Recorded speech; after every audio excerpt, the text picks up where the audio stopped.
Leviathan the Lost. But why now? After all this time. Why, what now? Oh, I'm not sure you'd believe me if I told you. After all we've been through. I doubt there's anything that could surprise me at this point. All right then. Rouse Joshua and meet me in the mess. We'll talk there.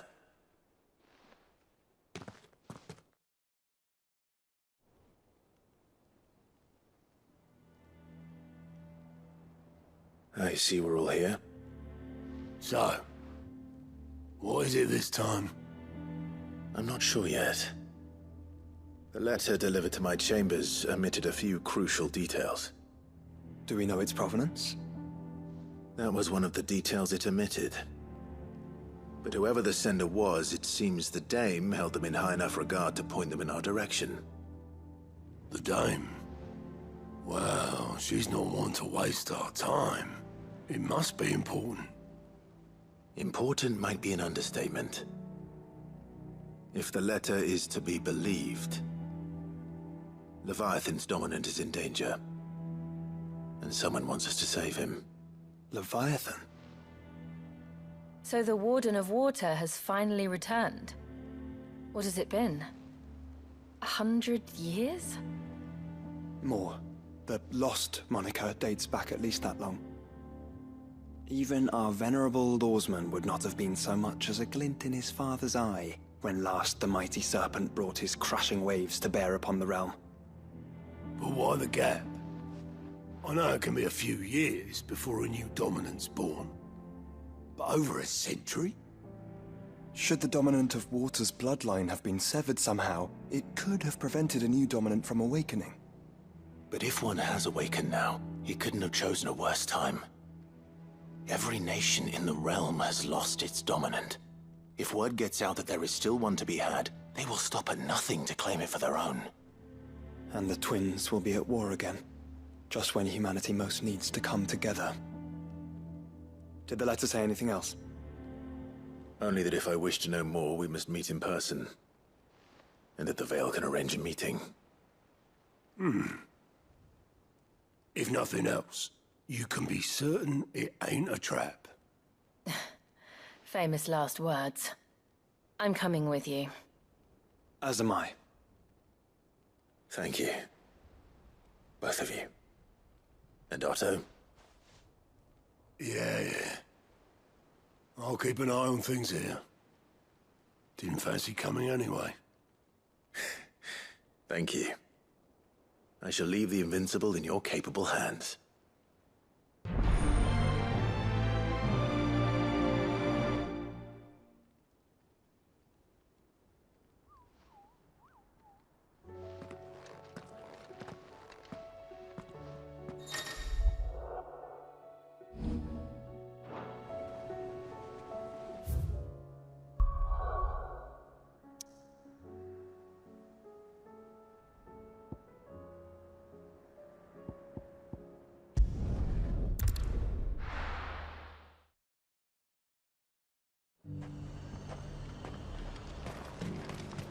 To the Veil it is, then.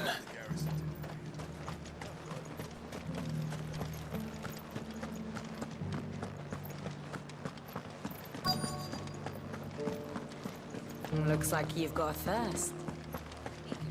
But enough talk. How about we... Fancy a peek behind the veil, my lord? I'm looking for a Layla. You found one. So, will your friends be joining in? Or just watching? We're not here for your services. We simply want to talk. What you do with your time is up to you. The price is still the same.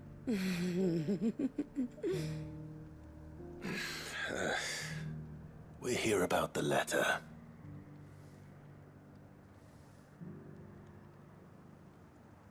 Oh, sorry. I suppose you'll be wanting to know who wrote it then. Among other things.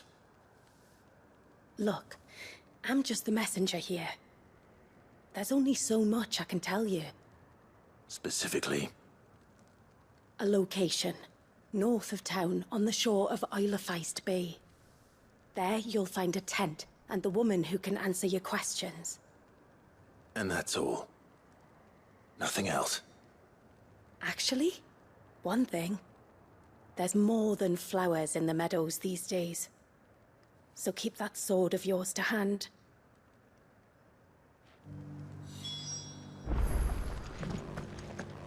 Does anyone else think it's strange that this woman should prefer to keep to the outskirts of town? Not if she realizes the value of the information she's party to. And the danger it puts her in. I haven't seen any of those puppies.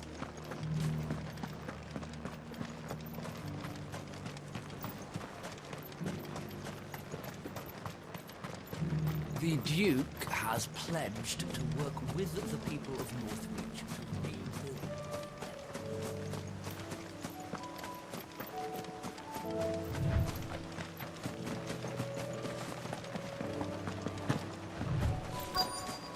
The tent is where Layla said it would be.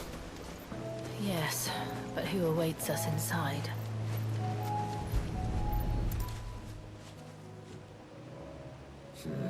It's empty. Why am I not surprised?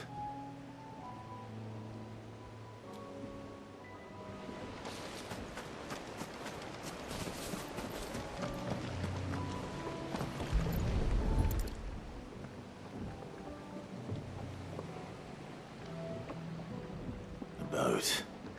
No prizes for guessing who that belongs to.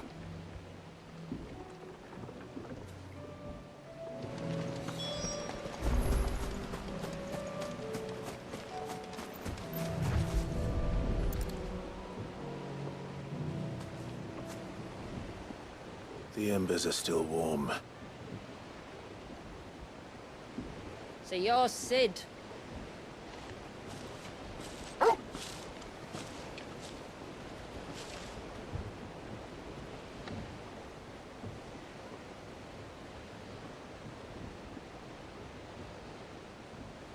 I suppose I must be. Which means you have me at a disadvantage. Apologies.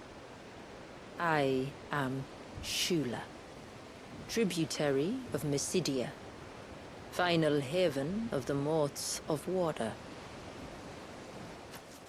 The Motes of Water. The very tribe into which it was believed Leviathan's dominant was born. A people notable for their sapphire eyes and ivory hair. Yes, that would be impossible, since the tribe famously... Vanished. Was exterminated. Despite the best efforts of both church and state, we are still very much alive. Though we've managed to keep that fact hidden from good Kriegers faithful for over a century. Along with Leviathan's dominant.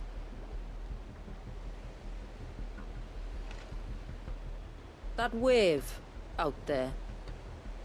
What do you know of it? The Surge. Only that it's been there a long time. Since the fall of Drake's Eye almost a century ago. Some claim the two are connected, but none can speak with any certainty. So in other words, you know nothing. Not that I'll hold it against you.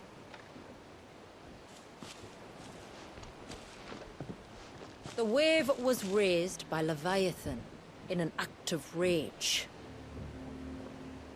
Moments before the waters were stayed, and the icon and its dominant bound within. And you want us to? Rescue him. Yes. You see, a little bird told me about a certain outlaw with a singular knack for putting unruly dominants in their place. And ours is about as unruly as they get. For years, we've searched for someone who could hold their own against an icon. someone just like you. So what do you say? Will you help us? What exactly did your dominant do to warrant this punishment? What did he do? He committed the greatest crime one of his kind can. He was born.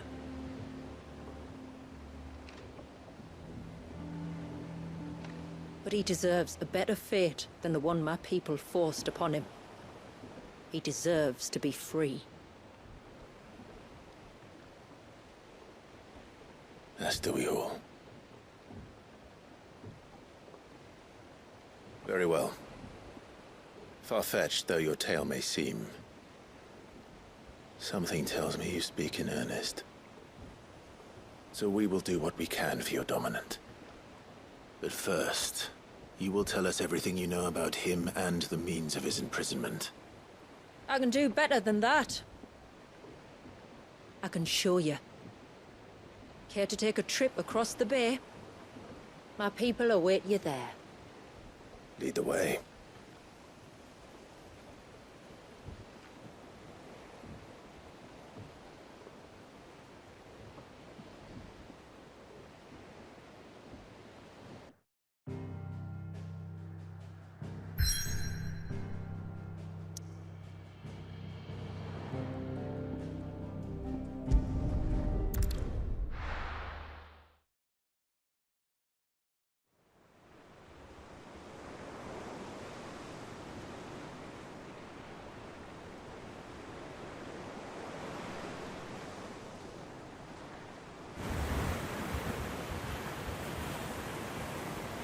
All right, you might want to hold on to something.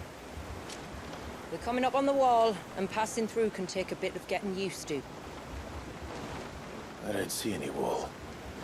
Of course you don't. That's the point. It's a glamour woven by our ancestors to keep our village hidden from prying eyes. But don't take my word for it. Watch.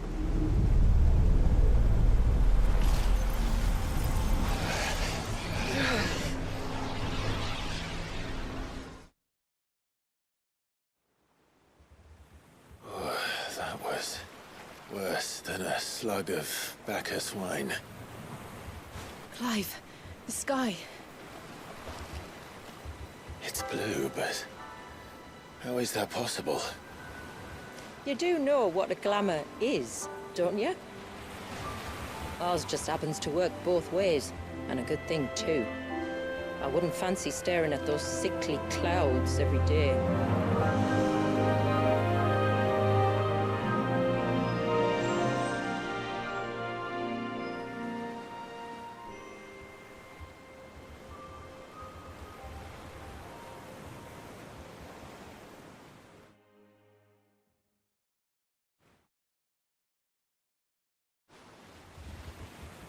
And that concludes our little voyage. We're here.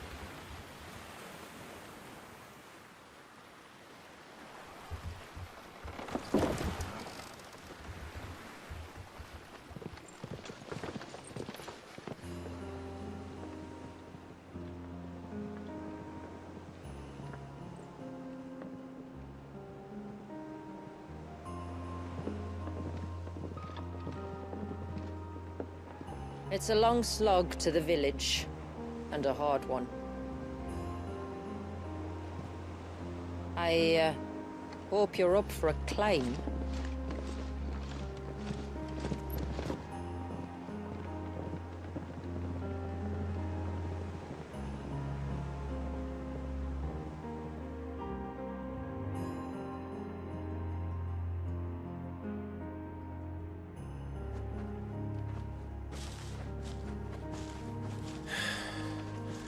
Finally. What? You didn't think we'd arrived, did you? The village isn't up here. It's on the other side of the mountain. Of course it is.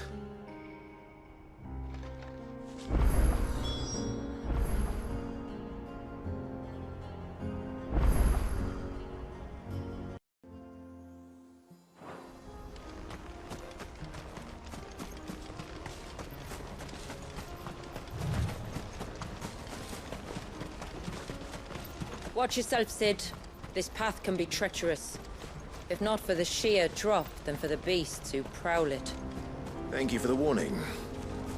And please, call me Clive. Sid is an alias. You will be pleased to learn, Lady Shula, that I have no such aliases. Is that so, Lord Margrace? It's all the same to me.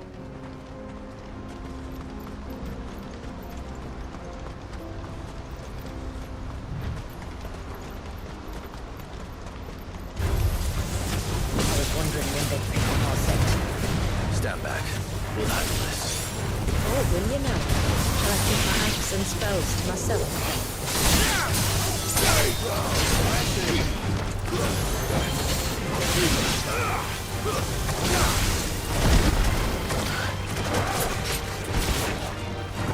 Over here! Go!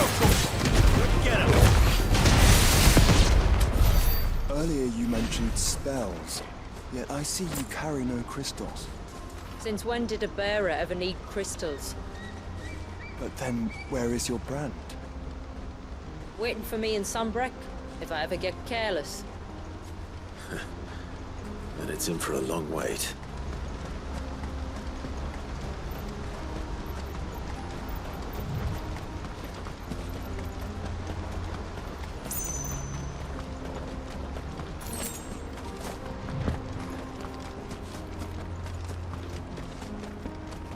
We're almost at the summit. From there, you'll have a better view of our home.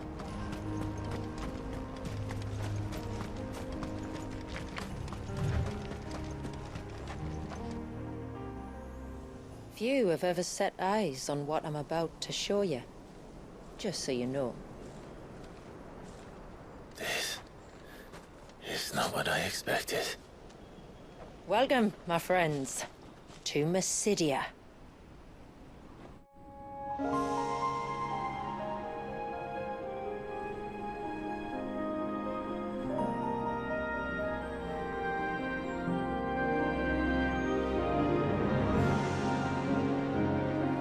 It's been a long time since I saw the North looking so... Alive. I'm sure you have plenty of questions, but it's been a long journey, and I expect we could all do with a rest. Our humble village is only a short way from here, if you'd care to accompany me. Let's get ourselves in front of a fire, and I'll tell you everything you need to know.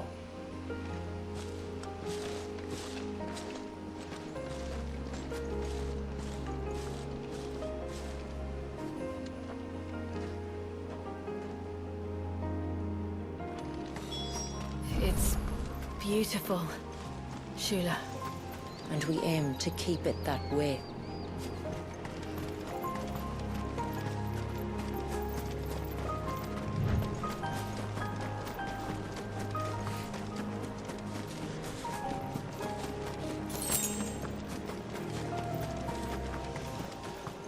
Are those stones glowing? That's one of the cairns which maintain the glamour. Steer well clear.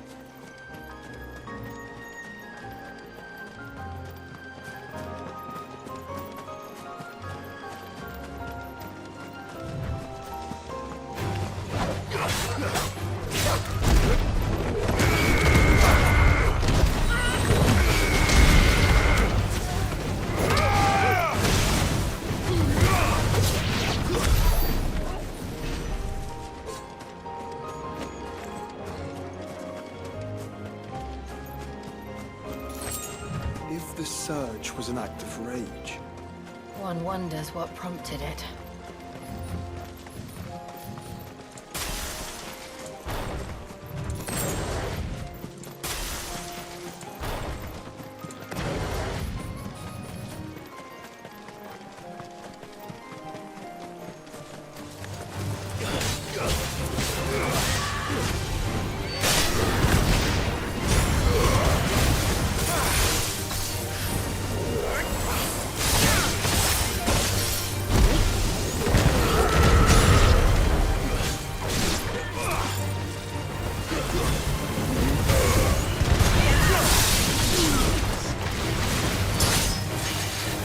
finished.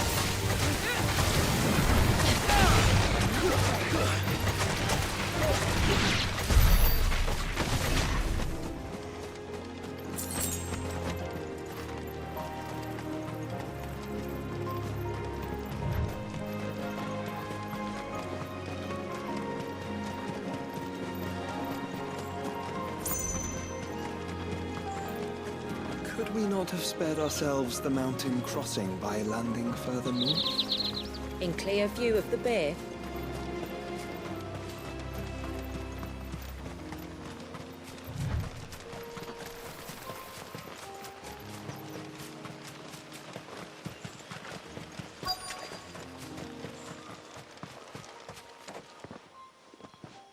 On evening tides.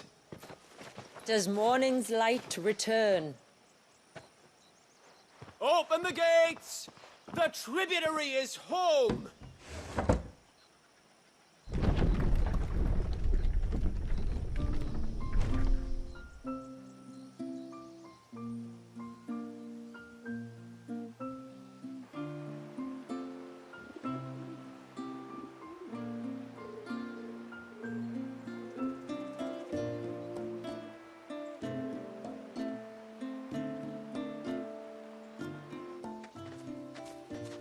Outsiders?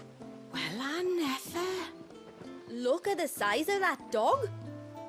All right now, back to your duties. You'll have to forgive my people their curiosity. We don't get many visitors. Or any, truth be told. Then we are honored to be the first. This is quite extraordinary. Like stepping into another world. So do you believe me now? You've made it difficult not to, my lady. But how did your people chance to settle here in the north? Unless I am much mistaken, the moats of water long called the coasts of southern Ash their home. Until Drake's Horn fell and the Blight forced them ever inland, where... We met our doom, along with our dominant. I see you've read the Gregorian Church's account, but perhaps you'd like to hear ours. That building over there is the Witten Hall. It's where my people gather to discuss matters of import. We can speak more inside, once the place is ready to receive you. It shouldn't take long, but you're welcome to explore the village while I see to things. Thank you. We'll do just that.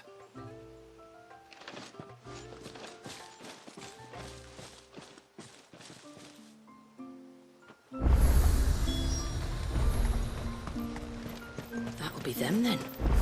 Don't look like much. Look. Intruders!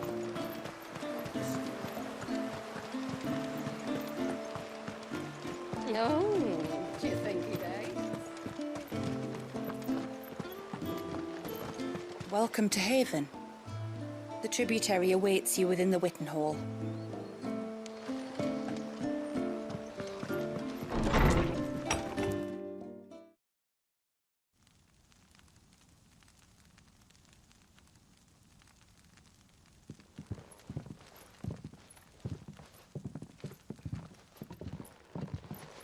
So what do you think of our little haven in the woods? It might not have all the comforts of a southern settlement, but at least it's ours.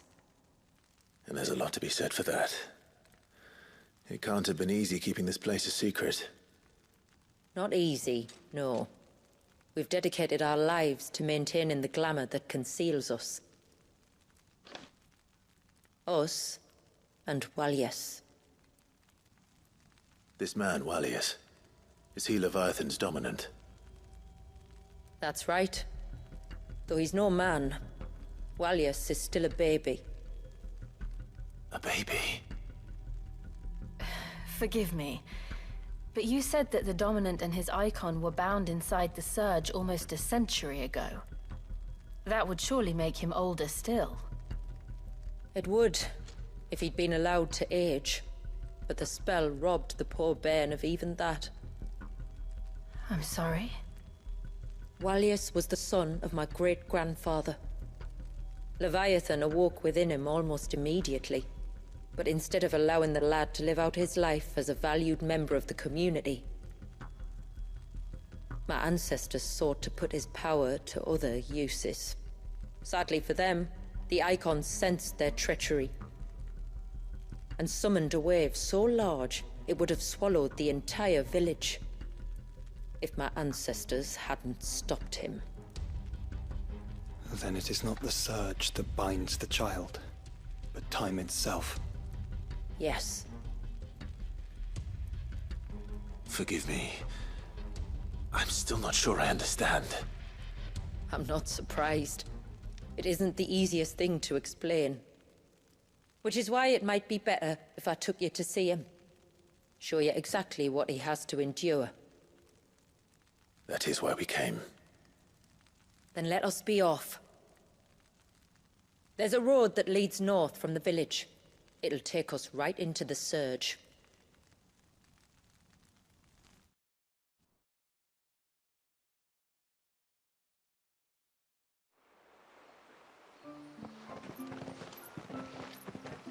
Are you bound for the wave, tributary? We are, Delina. Have you spread the word about our guests? I have. Everyone knows to treat them as family. You shouldn't have any trouble now, but just in case, I would have you accept this symbol of our people.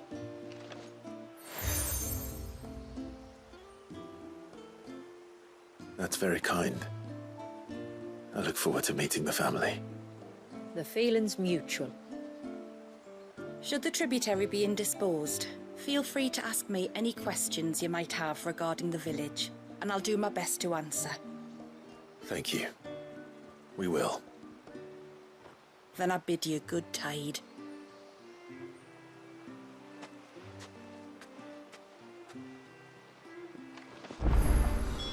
Our storehouse lies across the bridge. If you're short of supplies, you may find what you need there. Though we will have to ask you for recompense, poor as we are. My lord, my name is Delina.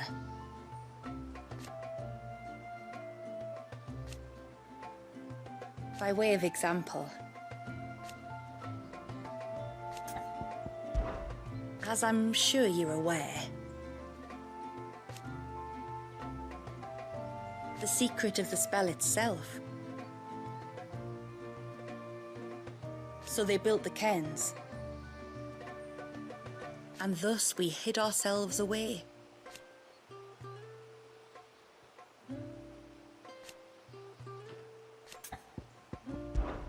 Our story began after the fall of Drake's Horn.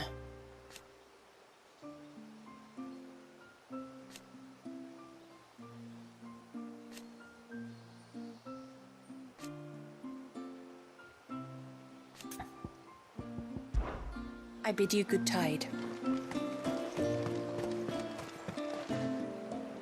You are Sid, aren't you? The man the tributary told us about? I wonder if you could help me. With what exactly? Oh, nothing too troublesome. Do you know my husband, Pavat? He's the village smith, among other things. Anyway, his name day's not far off, and I wanted to make a gift for him. He's a craftsman, you see, and he's been fretting about running low on the flowers he uses for dye making, so I wondered if you might collect some for me and give them to him. Would this gift not be better coming from you? Perhaps, but it can't, for reasons I can't go into. Please, I know it sounds daft, but I'd be ever so grateful.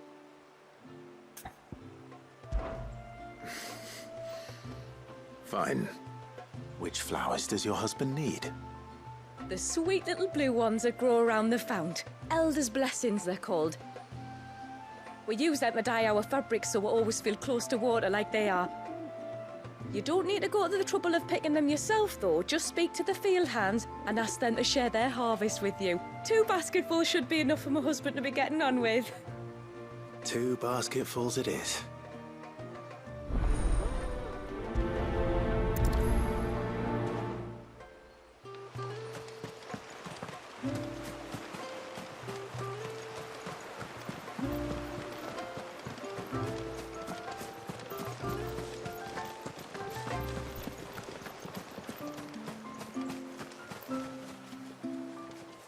Excuse me. I wonder, might you be able to spare a basket of Elder's blessings? Pavart's wife tasked me with collecting some for her husband, and suggested that I speak to you. Ah. Werda wants you to bless her better half with the fruits of our labour, does she? Go on then. Give the old fool something to squirm about. I'm sorry. Ah, don't worry about it. An old fool Pavart may be, but if you come bearing gifts, he's not fool enough to turn you away. I'm glad to hear it. Thank you. The mirrors. My people believe they frighten off trespassing demons by showing them the...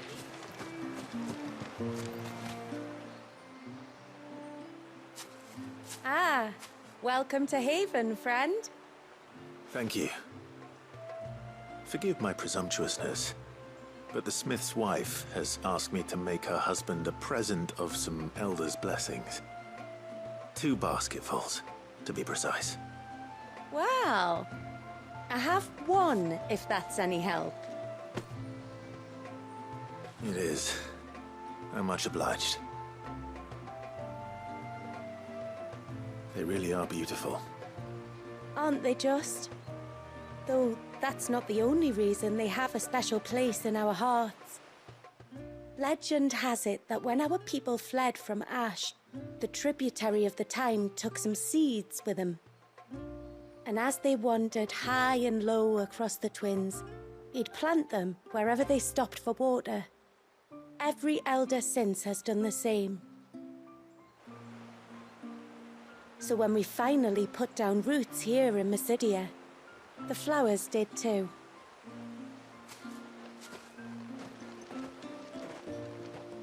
Well, that's 2 basketfuls. Time to visit Pavart.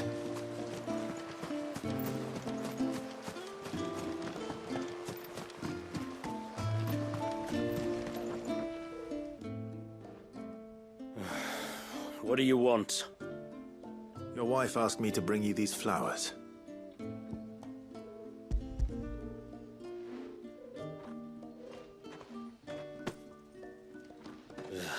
That woman. Come out. I know you're there. Who? Me?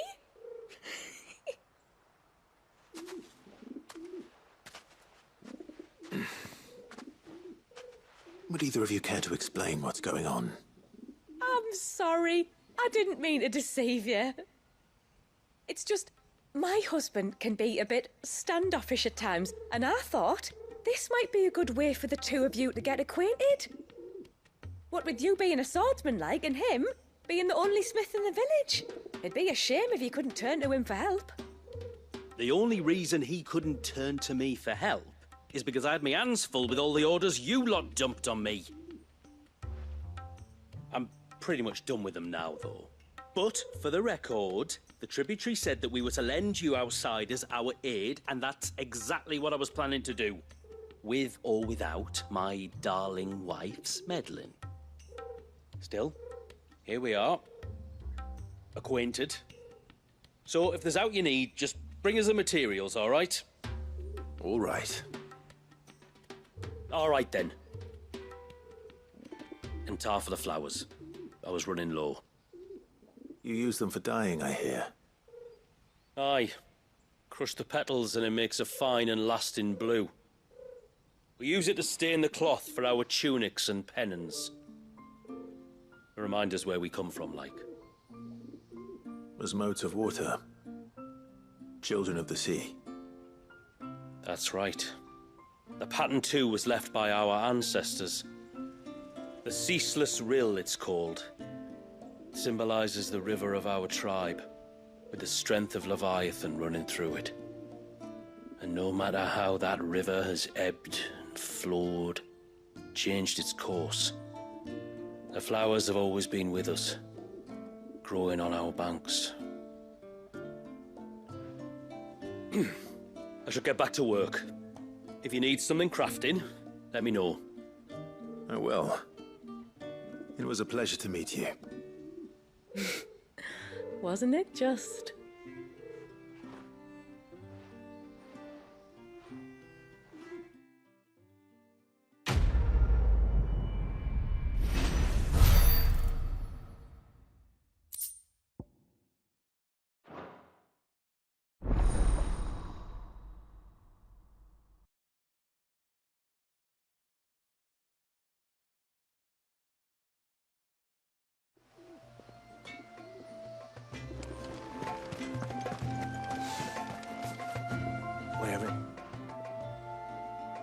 Oh, I'll have her hide when she gets back. Oh, sorry. I was leagues away. How can I help you? If you're after something from the storehouse, it's actually my wife you'll want to talk to. She will have to charge you for the goods, though. Not that we'd fleece you or anything. It's just, you know, needs must. I understand. Saying that, she might not be able to get anything down for you for a bit. Ah, right. She's got her hands full with the inventory, you see. It should have been my daughter's job, really, but the willful little Rills decided to make herself scarce. Ah, the heavens only know where that girl's got to. If you'd like me to keep an eye out for her. Oh, no. I couldn't ask that of an outsider. Could I? You wouldn't mind? Of course not. She won't have gone far, will she? I hope not. But I've scoured the entire village for her and come up empty-handed. Can't help thinking she might have gone on another one of her little adventures. Ah, a free spirit, is she? Aye, that she is. Can't get her to sit still, especially once she heard you lot were on your way. Outsiders! You should have seen her little eyes light up. Oh, if she wanted to watch you arrive, she'd have made for the low gate where you first came in. The guard there might have spotted her. Maybe you could ask him. Ruka, her name is. All right. I'll let you know if I find her.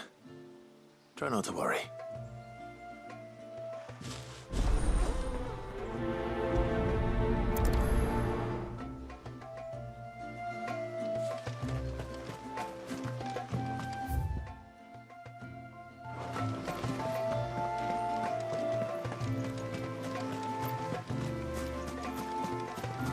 Hear me, mine ancestors.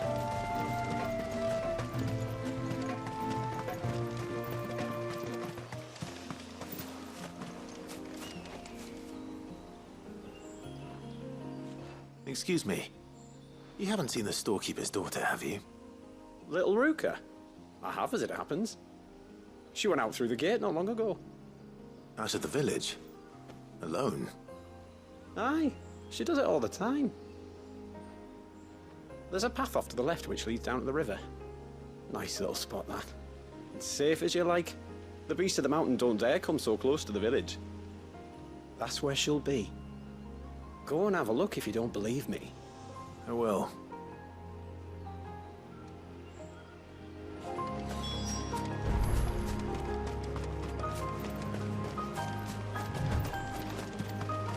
This must be the path.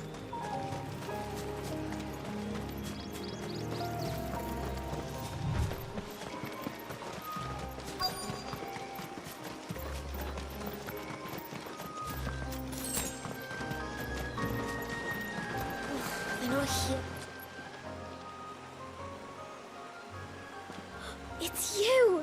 I've been looking everywhere for you. You must be Ruka. You know my name?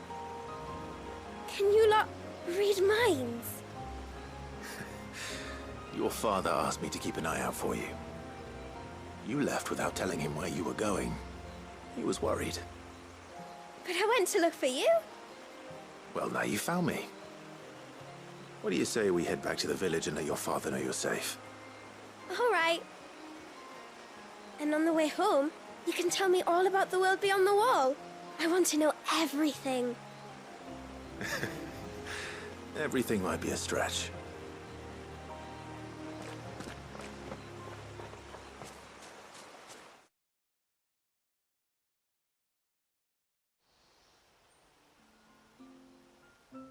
Thank you for bringing her home. And sorry for the trouble. Oh, no. It was a pleasure. Daddy, did you know that there are villages 10 times as big as Haven in the outside world? 10 times! Cities, they call them. And in these cities, they have great big walls and towers and castles. Oh, to think I was worried. You can tell me all about the outside world later, Sweet Pea. Now go and help your mum with the stores. All right.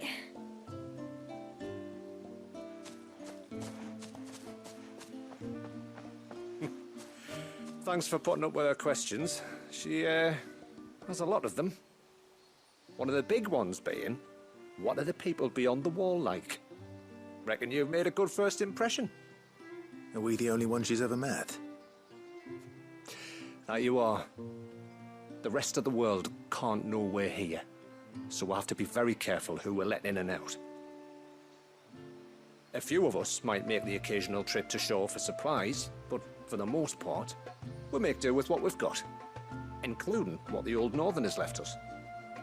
Yes. You built on top of the old ruins, didn't you? Well, they make for fine foundations. Their masons clearly knew what they were doing. That's one thing we don't have to worry about. Oh, it's everything else that's the problem. Medicines, metals for tool making, anything like that. We have to dress up as traveling merchants and make a trip to the outside and pray to every cloud in the heavens that nobody sees through us. Which explains why you need Gil. Aye.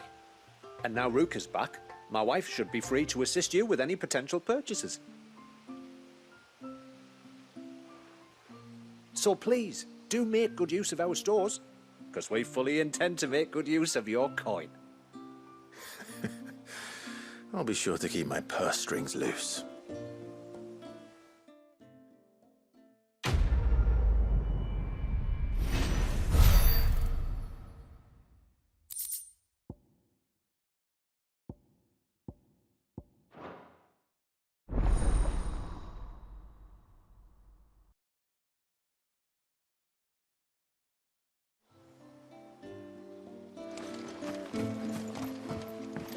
Will you be back soon? You've still got to tell me everything else about the outside world. Tributary seas and those outsiders. How long do you think this bridge has been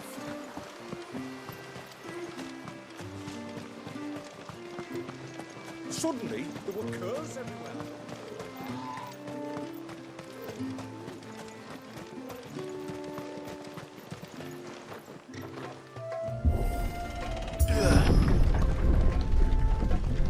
There's a pair of ships just up ahead. Ships?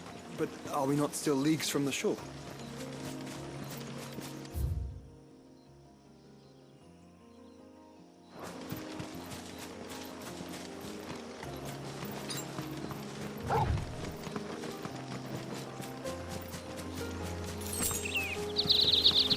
The quickest route to the surge is due east, past the second galley. Shula, how did these ships come to be here? What do you imagine happens when an icon of water gets angry? Really, brother, did you have to ask?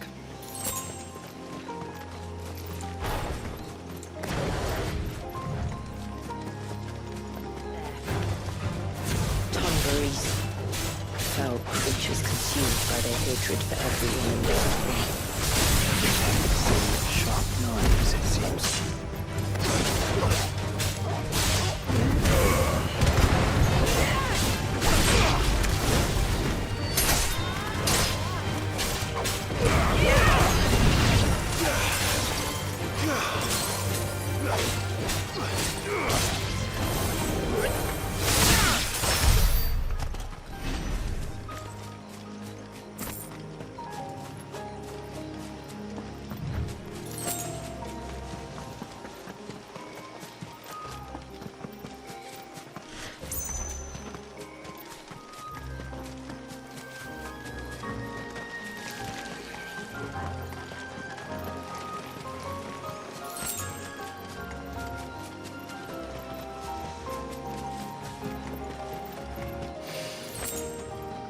smell the sea.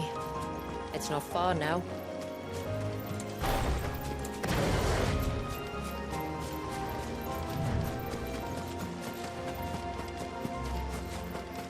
How will we reach the surge? We'll follow the coastline north. There's a bridge that'll take us across to the cape.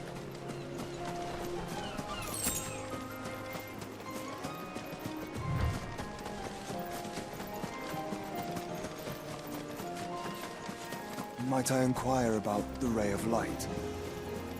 It's what prevents the surge from being reclaimed by the sea. And Dwalius by his people.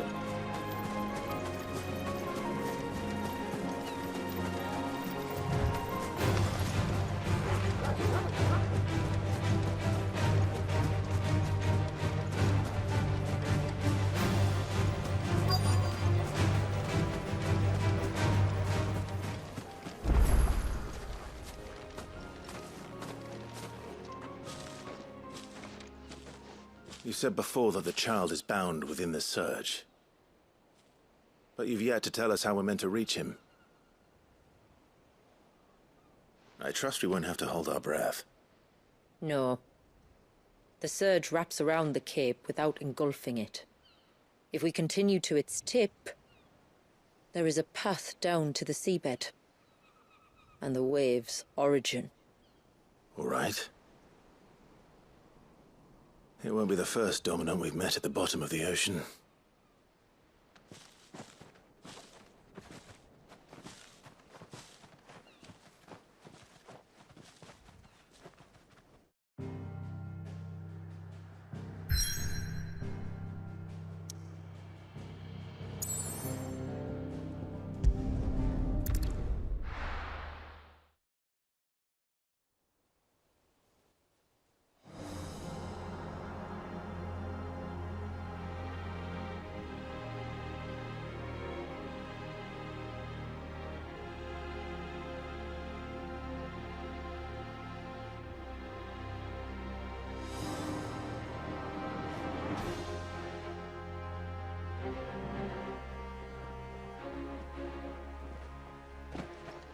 It's not much further now.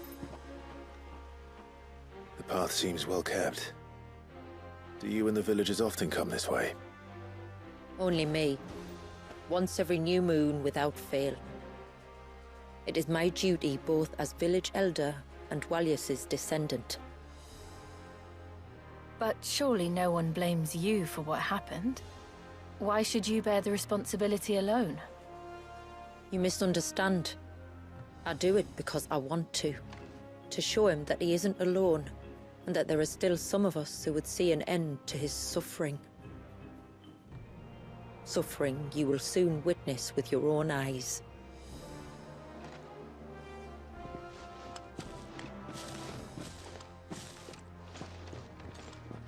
The forest grows quickly here. Left unattended, the path would be reclaimed in a matter of moons.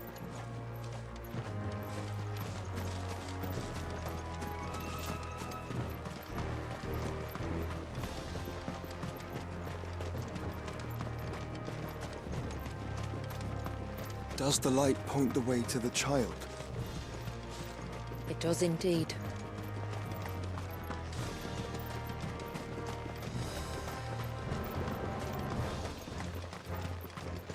Look at all the droplets of water suspended in midair. Where they have remained untouched by time for 80 summers. It's not right. No. It's not.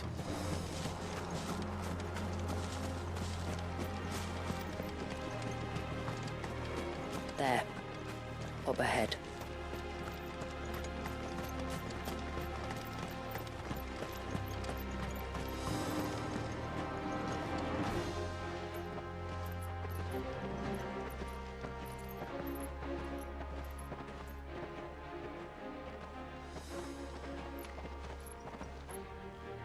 Down in the center.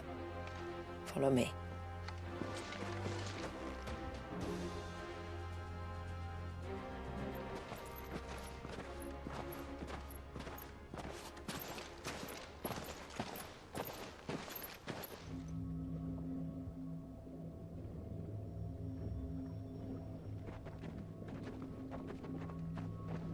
still primed.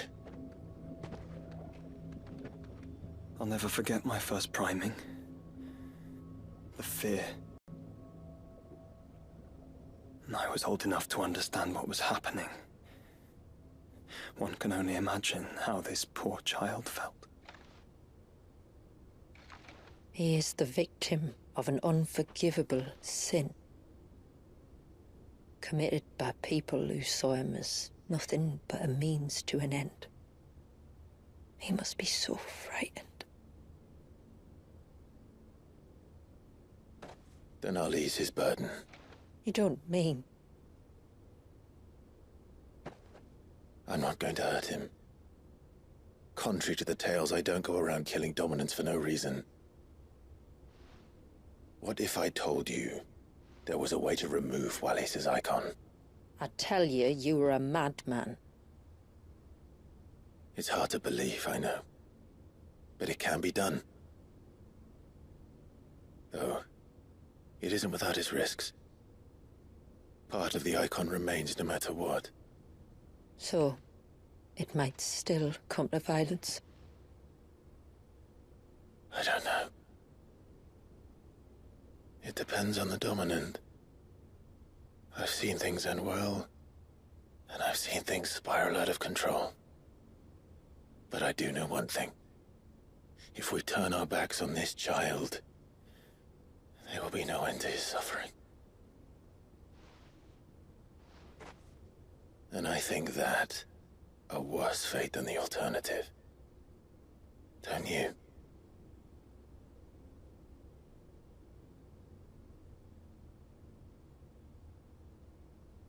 Very well.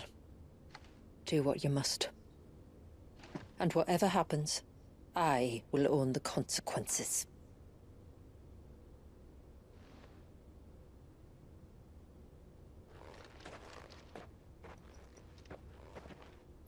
Don't be afraid, little one. Let me bear the weight.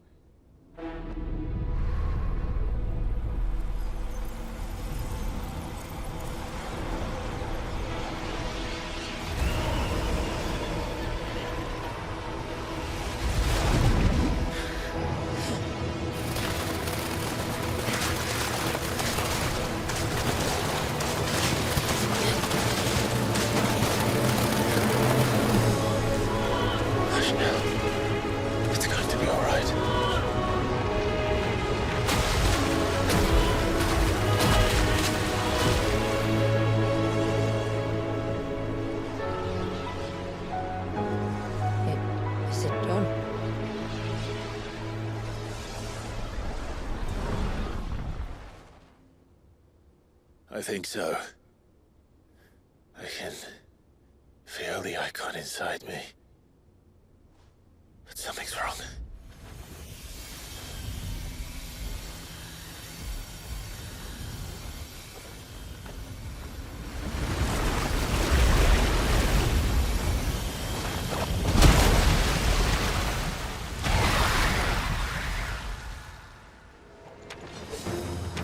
He wasn't just afraid. He was angry. All right. Let's see what you've given me.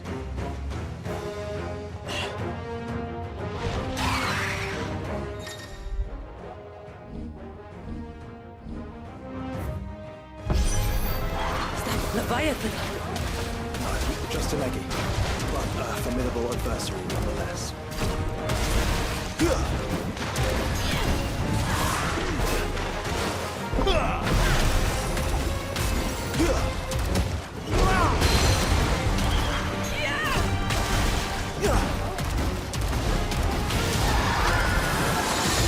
Oh, look. It has friends.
It's To over. the list.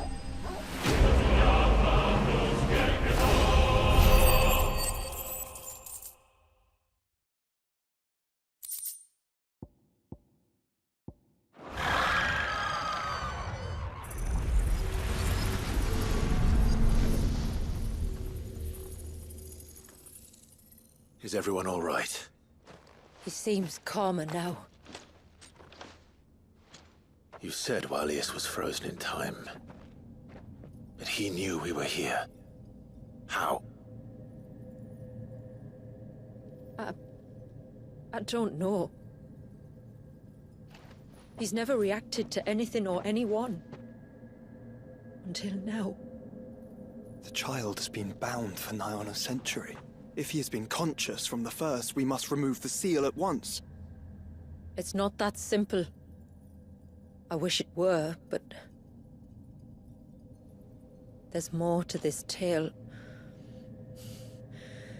It would be better if I explained back at the village. I see. Then let's return before it gets dark.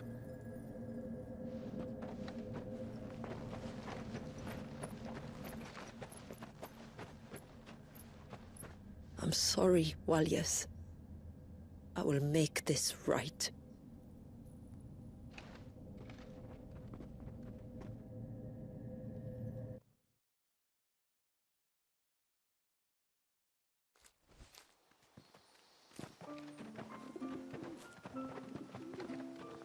So, part of Leviathan is inside you now, is it? Does it hurt? No. Not anymore, anyway. Good. Because I still have need of your strength. If you want to know the rest, we should head to the Witten Hall. Of course.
My lord.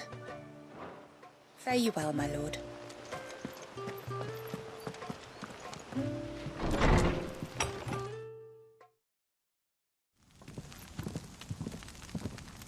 To understand the spell which binds Walius, you must first know who we are, and what drove my forebears to commit such an atrocity. This tapestry is our story, the one that brought us here. After generations of wandering, my people sought refuge in northeastern Storm, some 170 years ago. But in exchange for our safety, the Gregorian Church demanded we renounce our faith, and branded us heretics when we could not. To be exterminated, as a lesson to others. And so was it chronicled in the Imperial histories, for anything less would have made the Church seem weak. Yet a handful survived. The few who did fled north and west, and in doing so discovered two things that would forever shape our fates. The first was an old legend, revealing how to make your very own Mother Crystal. I've heard that one before. Yes, yet it gave them new hope, however false. Our ancestors convinced themselves that they could recreate the divine, if they could only find a strong enough heart.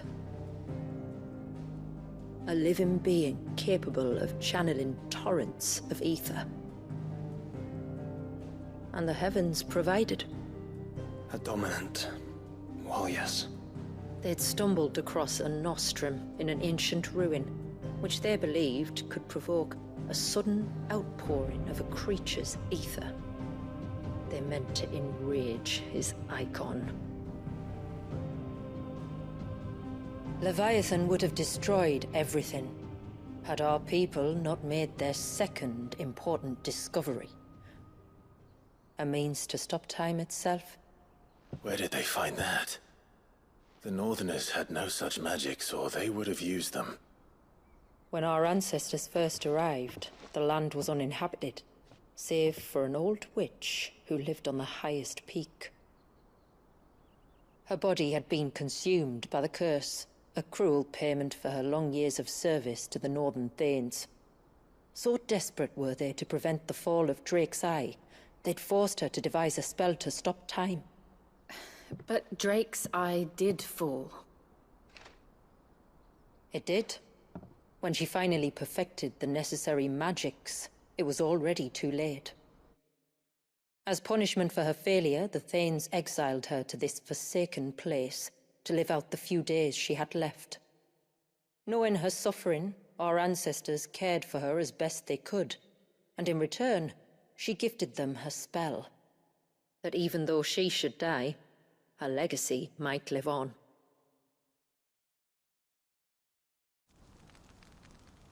So armed with both the knowledge of the ancients and the secrets of time, our ancestors settled upon an ambitious plan. They would create a new Mother Crystal, and enchant it that it might endure for all eternity. Thus would our people's wandering, our suffering, finally end, and prosperity visit us once more. And all it would require was the sacrifice of a single child. A small price to pay, or so they believed. Another victim of man's blind reliance on the Mother Crystals. So we know the seal source. How do we break it and restore the flow of time? Do you recall the dome of light on top of the cliffs to the west? Inside lie the ruins of an old temple. It was there that the witch built the Vare, a conduit of sorts that channels her remaining ether into the surge. But it's been a long time since anyone set foot in the place. And now, there are others who claim it as their own. Then we shall go prepared for a fight. That said, it may be best if one of us stays behind. You think the village could be in danger? We saw the ether flow from Wallius in all directions, but only encountered a single familiar. There will be more. And should even one make its way here, I doubt the walls could hold it back for long. Then I shall stay. The Phoenix will see your people safe, tributary. You have my thanks. Very well. We should depart at once. I fear time may no longer be a luxury we can afford.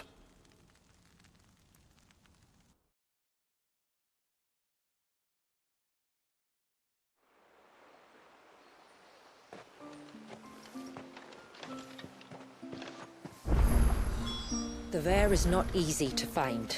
We must first head north, and then west, deeper into the forest. No sign of the child.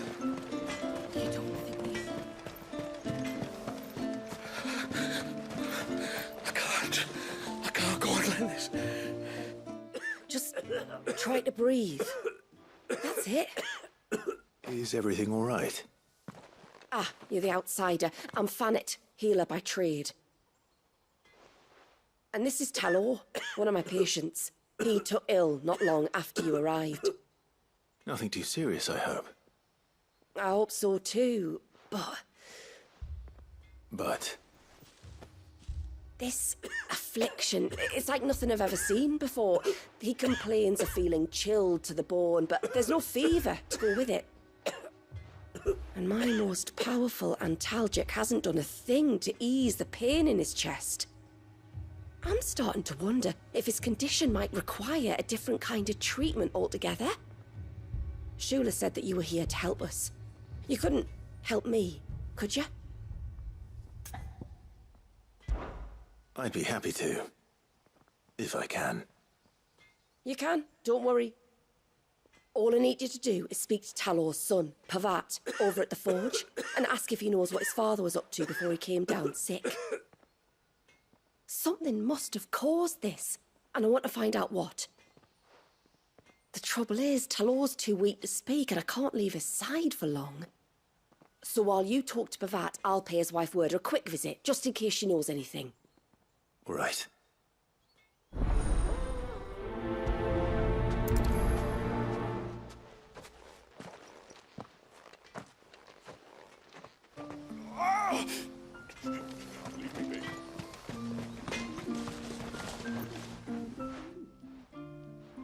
Oh, do you need something? I do, though not from the forge. Fanit asked me to speak with you. She's looking into the cause of your father's illness and wondered if you could shed any light on the matter. I see. Sorry. She shouldn't have dragged you into this. It's no trouble, really. Tell me, did your father do anything out of the ordinary before he fell ill? Not that I know of. But then I hardly see him. He's always out and about, like. Well, at least he was. Suppose he might have been a bit more fidgety than usual, but apart from that. When you say out and about, where does he usually go? Just round the village. Wanders over to Blazier's place most days. He's a fisher who lives on the other side of the fount. They're old friends. Maybe he knows something I don't. Maybe. I'll go and speak with him.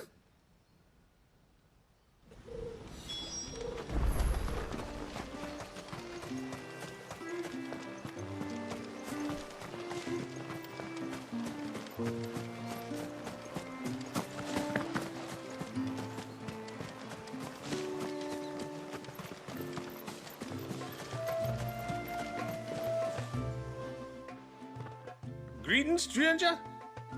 What can I do for you? Your name is Blazier, is it not? Pavat tells me you're a friend of his father's, and that the two of you may have spent some time together prior to his illness. His illness? Talor's never been ill a day in his life.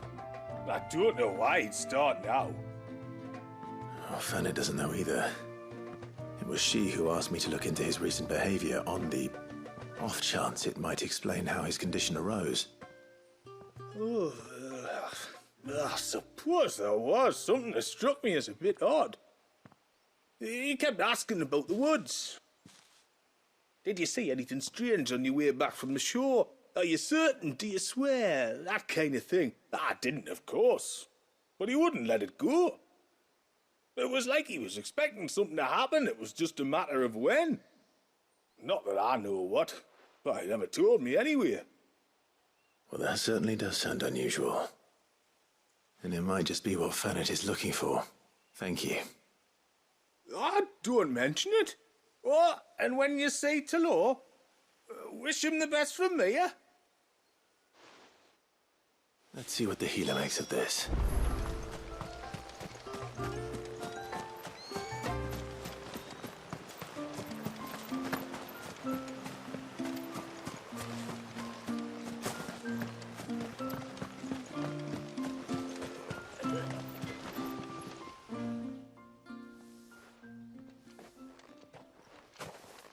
I spoke with Werder, but she couldn't tell me anything. Did you have any better luck? Nothing conclusive. But there was one thing. Blazier, the fisherman, told me that Talor had taken a sudden interest in the forest of late. He kept asking him if he'd seen anything unusual there on his way back from the coast, but never let on what exactly he was expecting him to have seen. The forest between here and the coast. Surely not. But then...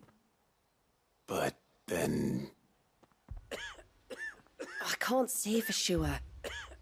But I think Talor's illness might have some connection to the Tomberries. You may have encountered them during your time here.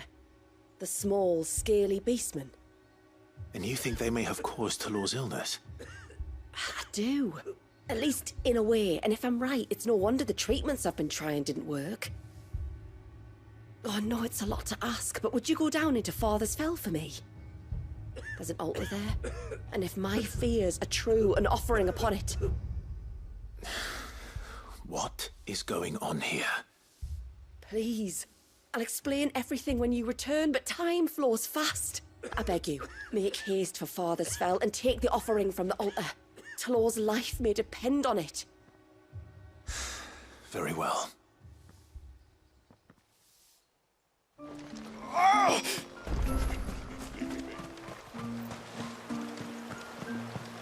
Bastard things. Oh, I never should have let him go alone. Hail, stranger. And once everyone left me in peace.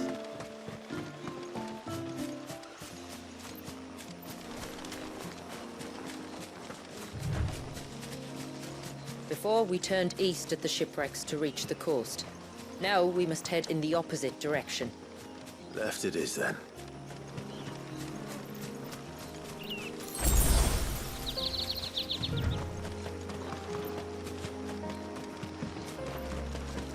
If there's one thing I know about beastmen, is that they love to hide in the dark.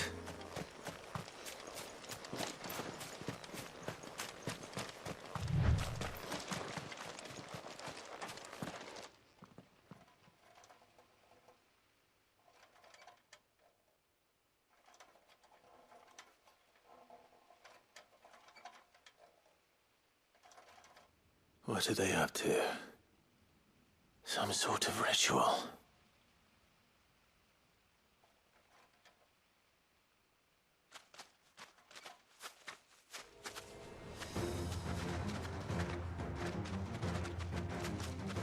Sorry to disturb you.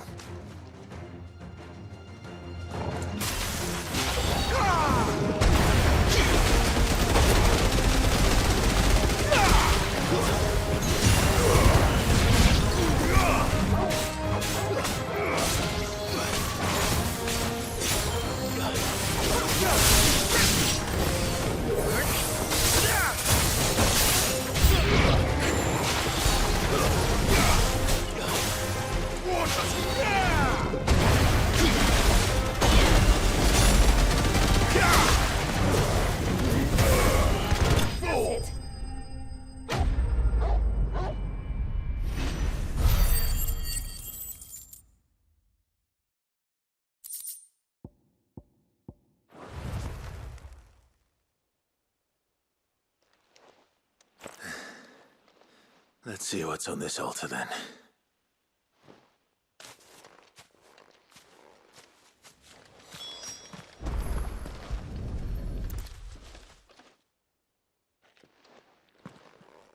A silver chain.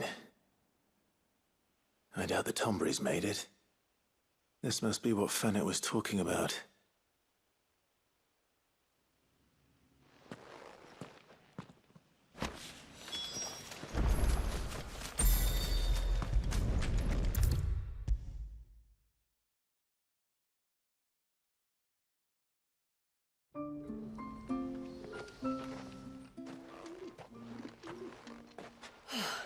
You're back. Well, did you find anything? I did. This silver chain. I knew it. Well, I'm still none the wiser. Forgive me. This chain. It's a Gregorian Maternoster. Worn by men of the faith. What's it doing here? And why would the Tomberries be praying to it? To understand that, you need to understand what the Tomberries are. They feed on hatred and suffering. And some say that if you render them an offering, some token of grievance against your fellow man, they will put a curse upon him. So you think someone's put a Tombry curse on Talor? I can't say for sure. Truth be told, I always assumed it was an old wives' tale. But given his fear of the forest and the presence of the chain on the altar, I don't know what else to think. Does Talor have any enemies in the village? Anyone who would nurse such a grudge? No, I believe the one who left the chain at the altar was Talor himself. I beg your pardon? But there's more to the tale, you see. It's said that if you attempt to curse a soul that has returned to the sea already, your ire has nowhere to go but back to its source. You're saying he cursed himself? In trying to curse another, aye. When my father was younger, he was one of the few permitted to venture beyond the wall on trading expeditions. He told us that when he journeyed to Sanbreque, he'd wear that chain to disguise his true beliefs, lest Griga's faithful turn their cudgels on him. Did they ever catch him in his deception? Might that explain the ill will he bears someone? Not that he ever told me. Come now, let's not waste time speculating about Talor's past. We need to focus on the present, and that means finding a way to break the curse. All right. If there's anything I can do to help, let me know. Thank you. I shall. Aye, and thanks for going to all this trouble. Here, it's not much, but I want you to have this. We call it an adder stone. It's a gatherer's charm. Reacts to certain rare minerals we use in crafting. Makes them ring out like a bell, stuff you'd have no chance of spotting otherwise. If you find anything, see that you bring it back to me. I can make you some decent gear with it. If you're interested, like. I am, thank you. And I'll be sure to pay you a visit. Until then, I wish your father a swift recovery.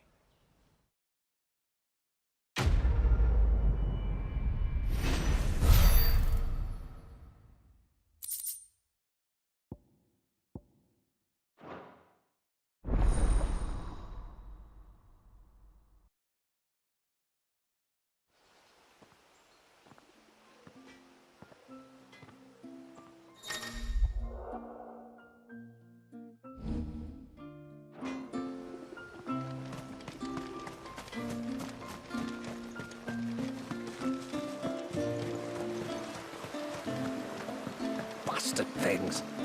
Tore the fish right away. Oh, I never should have let him go alone. Ty, take me. What am I gonna do? You've got to help me. Shula said you were a force to be reckoned with. Are you? Why do you ask? Hey? Oh, sorry. I should explain. My name's Kitav. I'm worried about a friend of mine. He went into the forest and he hasn't come back. Would you help me find him? I can try. Tell me what I need to know. Of course. You know about the glamour our ancestors cast to keep this place hidden, right? Shula told us about it, yes. Right. So you know the cairns we use to maintain the spell? Well, it's me and my friend's job to maintain them. If it weren't for the likes of us, it would have faded years ago. So your friend went into the forest to visit one of these cairns? Aye, that's right. He said he was going down to Father's Fell. There are 2 cairns out that way, one by the banks of the Swift Run, and another near the Winged Wains, the, ships in the forest. All right. How will I know this friend of yours? His name's Nassef. He's about my height, but clean-shaven. If you could track him down and see that he's come to no harm, I'd be much obliged. I'll search the village, just in case anyone's seen him, and meet you back here. Very well.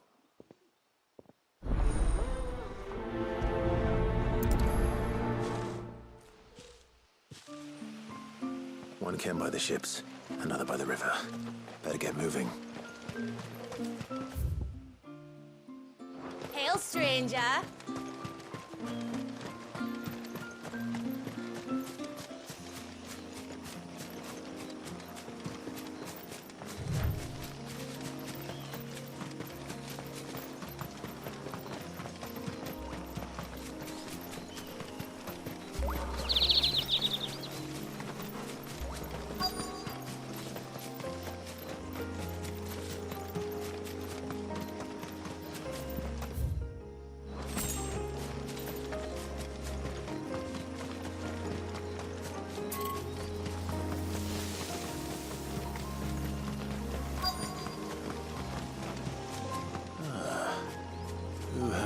here?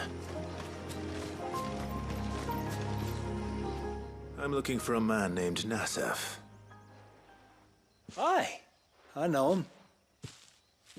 Takes care of the cans. Wait, you didn't think I was him, did you? Sorry, mate, I'm just out to gym myself a few ibexes. What do you want with the lad, anyway?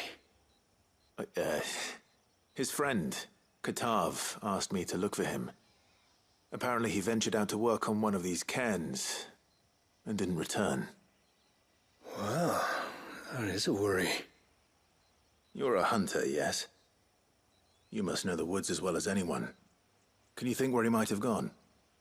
There's a bridge further down the path. Blasted thing got washed away a few moons back.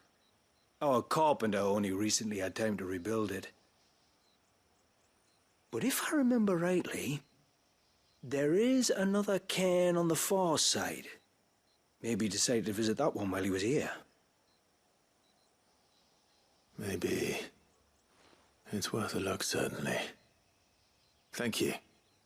Don't mention it. I'll keep an eye out too. Perhaps he just got delayed or something. Let's hope so.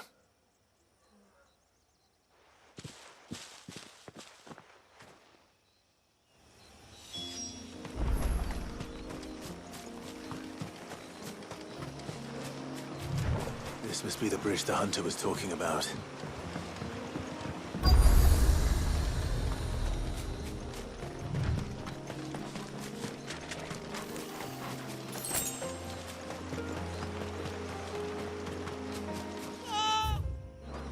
Stay away, damn you!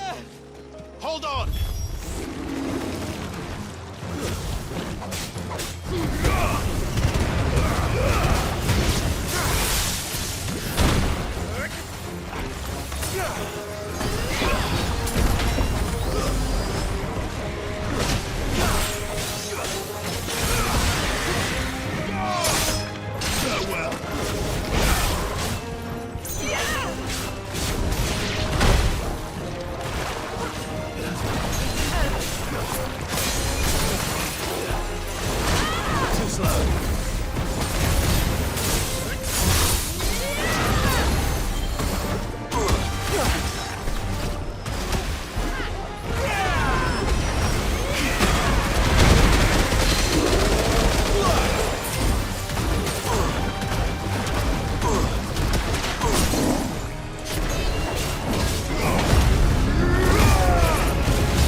It's over.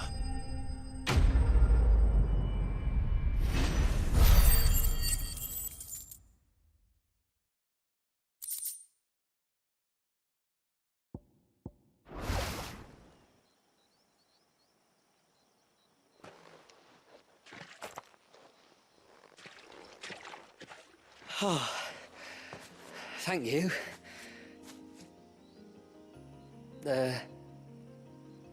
I'm the tributary's guest. And you must be Nassef. I am? But how do you know that? Your friend Katav asked me to look for you when you didn't return. I'm sorry. I was so focused on attuning the cairn, I didn't see those creatures coming till it was too late. How exactly do they work? Oh, there are crystals inside. They're what keeps the glamour going. Should the ether cease to flow through too many of them, our shroud would quickly unravel. It's my job to make sure that doesn't happen. And an important job it is. But you'll struggle to do it if you're dead. You need to take more care. Yeah, no arguments there. The truth is, me and Katav usually work together, watching each other's backs like. But when we heard outsiders were coming, we split up to get the job done faster, so things would be perfect for your arrival. Stupid, I know. So you found him then? Not before the local fauna did. My arrival seemed to put them off their dinner. Mustn't have been hungry after all. Expect you'll be wanting someone to escort you back to the village then, Nassef. Woods are full of nasties today. When you're next in Haven, be sure to come and see us. You saved my life. It's only right I repay you. If you insist. Take care now.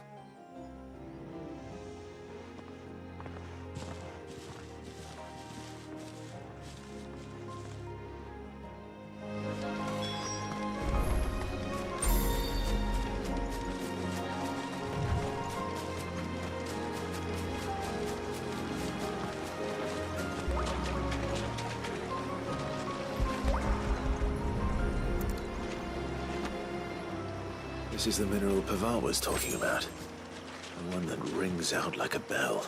What was this place? An old settlement, we think. It was already long abandoned when my people arrived. Leviathan drowned it before it could be fully explored.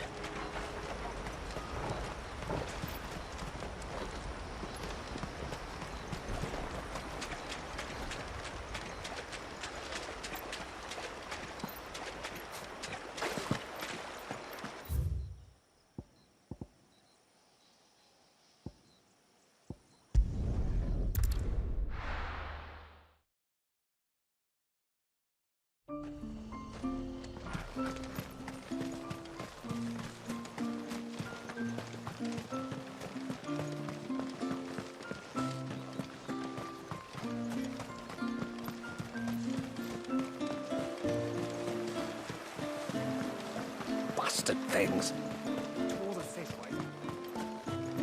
I thought I'd lost you. But you saw to it that... Thank you.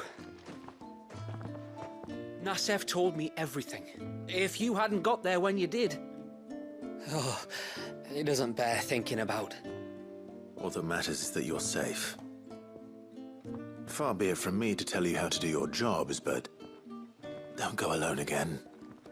Or if we have to, maybe we should think about casting the glamour on ourselves to keep the wildlife from spotting us.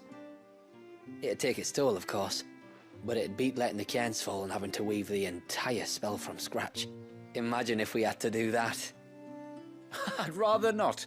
Would only succeed in adding 2 new piles of stone to the collection. Your bearers? That we are, thank the tides. The others can't attune to the crystals in the cairns the same way we can. Reckon this place would be doomed without us. So, you do this work for the good of your people? Not because... We're forced to. No. From what I've heard of the way things work on the outside, we were truly blessed that our rain fell here in Mysidia. Our people are few enough as it is. If we started turning on each other, kin against kin, over nothing but a stupid accident of birth, our days would be numbered. They would. Anyway, all's well that ends well, eh? Thanks to you, both of us lived to keep this place hidden another day.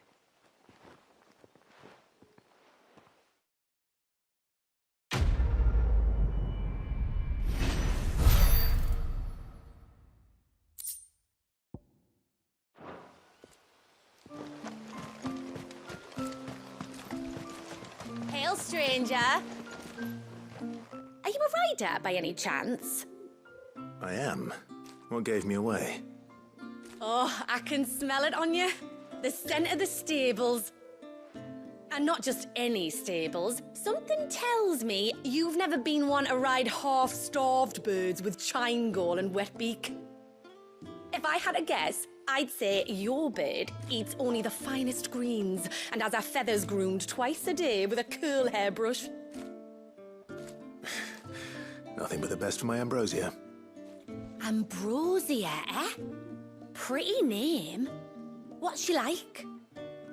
Well, she's tall and strong. And her feathers are as white as snow. You're joking. You've got a white chocobo. I have, yes. I suppose they are rather rare. This I've got to see. Can you bring her here? I would if I could, but I doubt Shula's skiff could hold her. Me dad's got a boat. And he's ferried chocobos before. You could get him to bring her. It'd be perfect timing and all. He's preparing for a trip beyond the wall as we speak. I'm sure he'd help you if you asked. He would. Well, I don't suppose it would hurt to have Ambrosia around. All right then. Where could I find your father? He'll be in the storehouse on the other side of the brook. Tell him Manda sent you.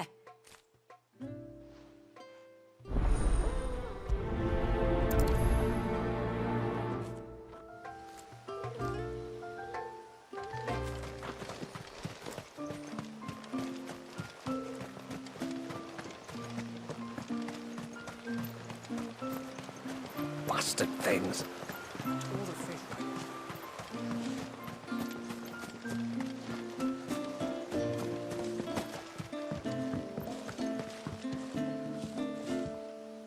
You one of the outsiders, then?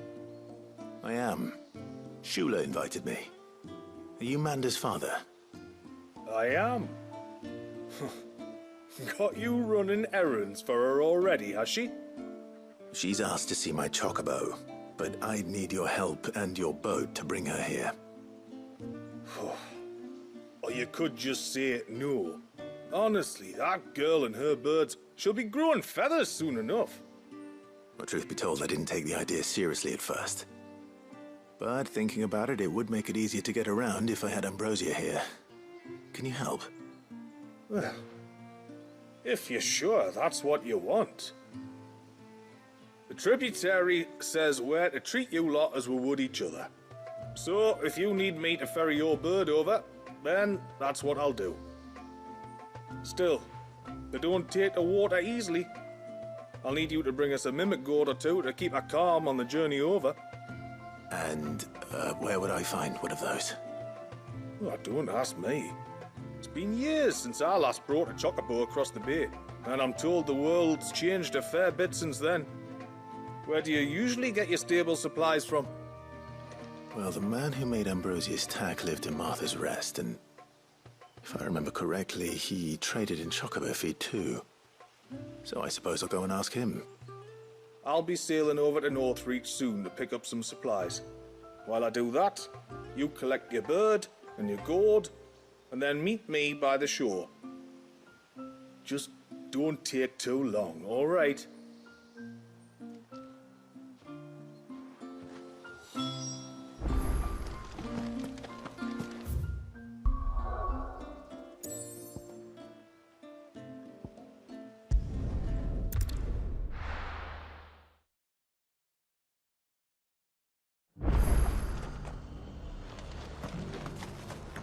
Few rooms going spare now. You want a bed for the night? Speak to Martha. I remember you.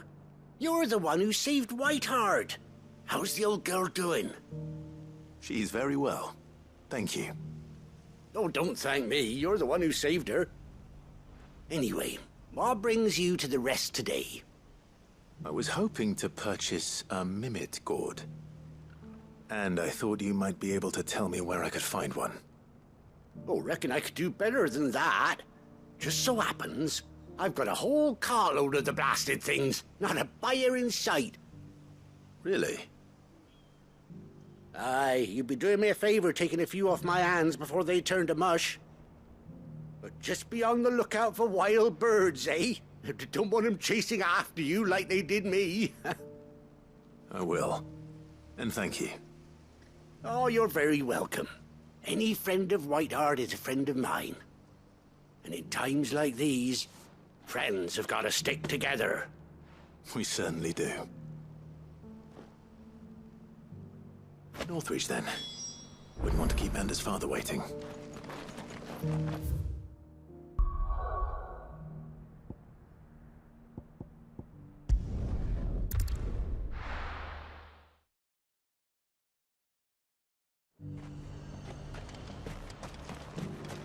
And how might I help the garrison today?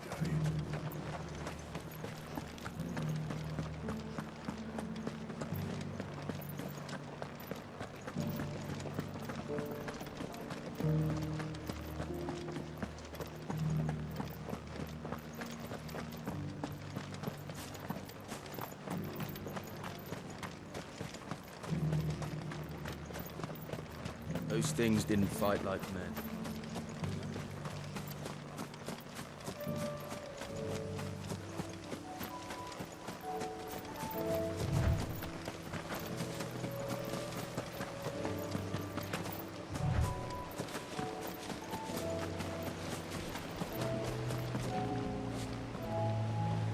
Ah, there you are.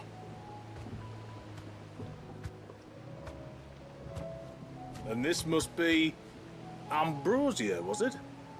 Oh, she's a real beauty, isn't she? I have the mimic or two. Here.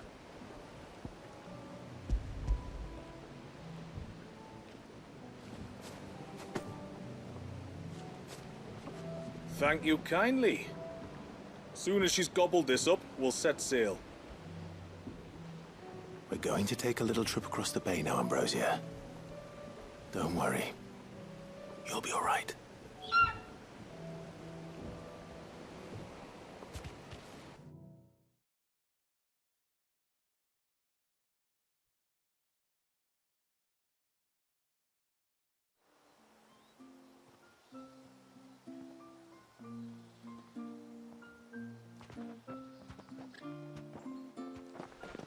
Well, we made it.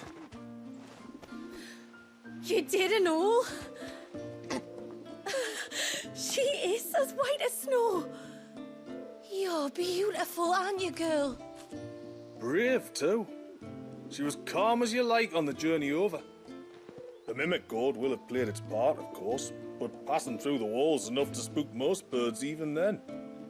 Not this one, though. Ambrosia's been through a lot. I doubt there's much that could unnerve her now. Not with a beloved master by her side. No. It's you who looks after me, isn't it, girl? Anyway, thanks for bringing her here. Hope I can breed a bird like her someday. And if you and Ambrosia need ferrying back to Northreach, you only need say the word. Thank you. But I think we might explore Mysidia together. What do you say, Ambrosia?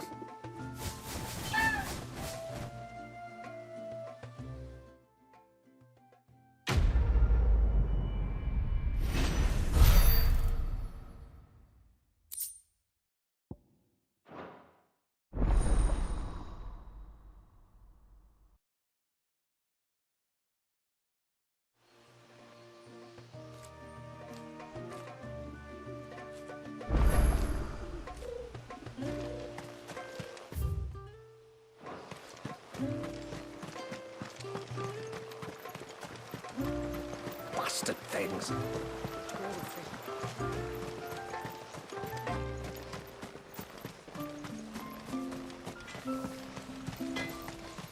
No sign of the child.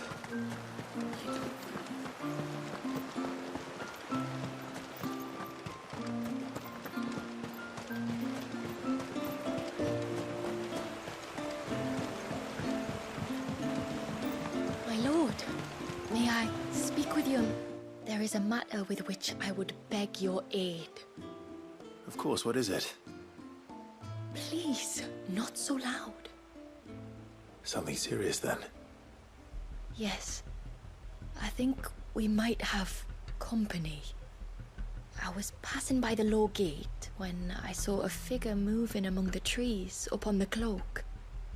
At first, I thought it must have been you or your brother, so I didn't say anything, but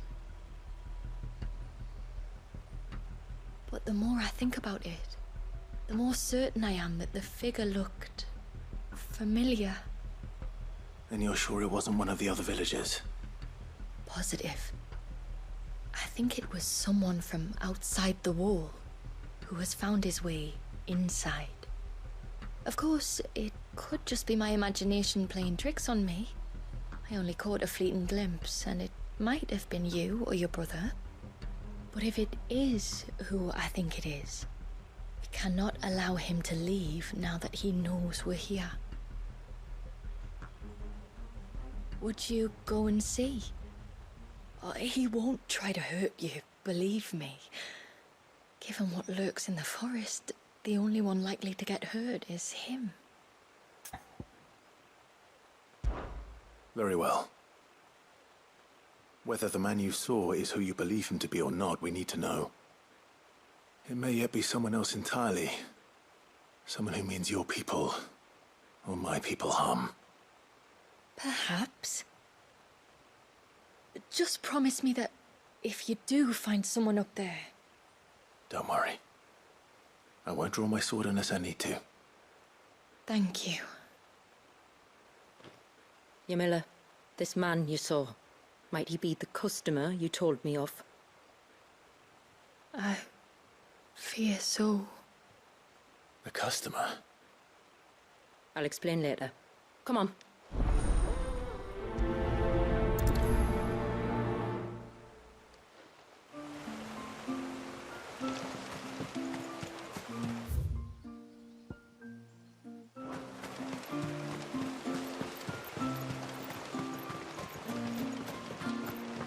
If we pick too many of the flowers, there won't be enough.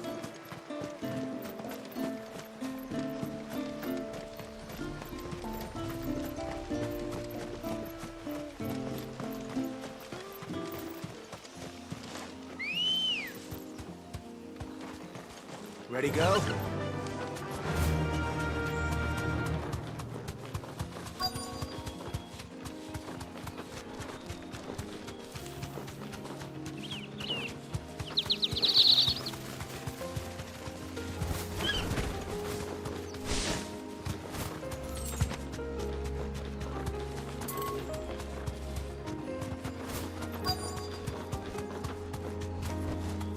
Straight home now.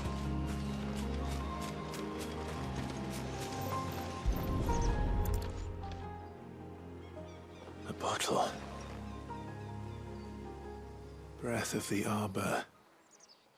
Perfume from Sunbrag. Looks expensive too. Who's there? Stop!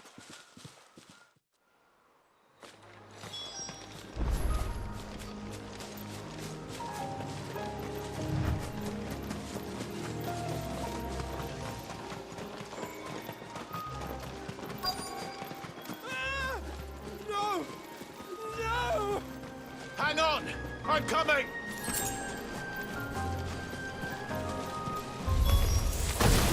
Don't eat me! I'll give you gut rot, I swear! Stand back. I'll handle this.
than all right.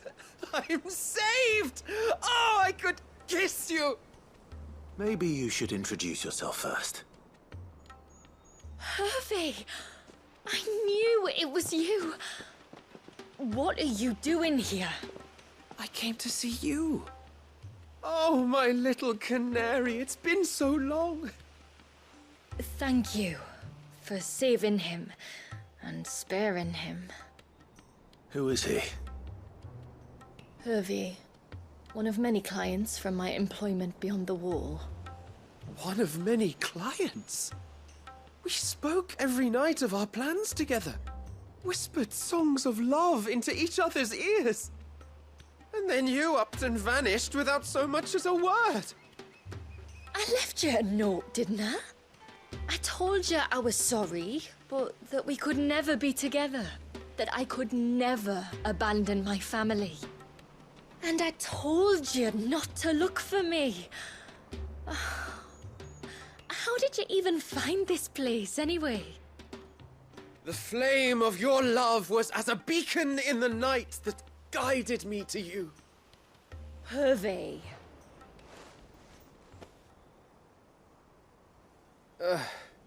I was walking by the coast near Northreach when I saw a lady who looked like you. Eyes like the ocean. Hair like the driven snow. The next moment, she and her companions were jumping in a skiff and sailing out towards the wave. So I, borrowed the nearest boat and started rowing. It must have been Shula bringing us here. So what? You rowed, found a nose how many leagues across the bay, simply because you saw a woman with white hair. And as I did, the skies changed from a dull and hopeless grey to a bright and benevolent blue. That was when I knew for certain that my little canary was close. Oh, why did you come? You should have forgotten me, as I tried to forget you. I cannot leave my people, Hervey. And now that you know about this place, neither can you. We must return to Haven and accept my family's judgment. I'm to meet your family. Oh, my little canary.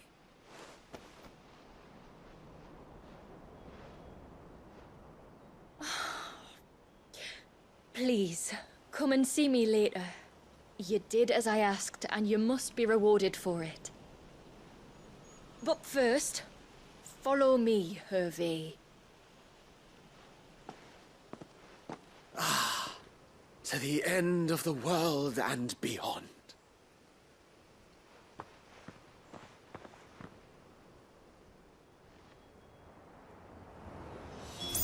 You should never have found this place. How could I be so careless? Don't blame yourself. I doubt anything could have kept that man away.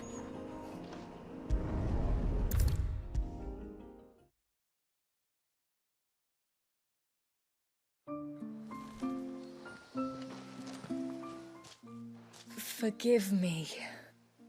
There's nothing to forgive. You two met at the Vale, I take it. When I worked there, yes.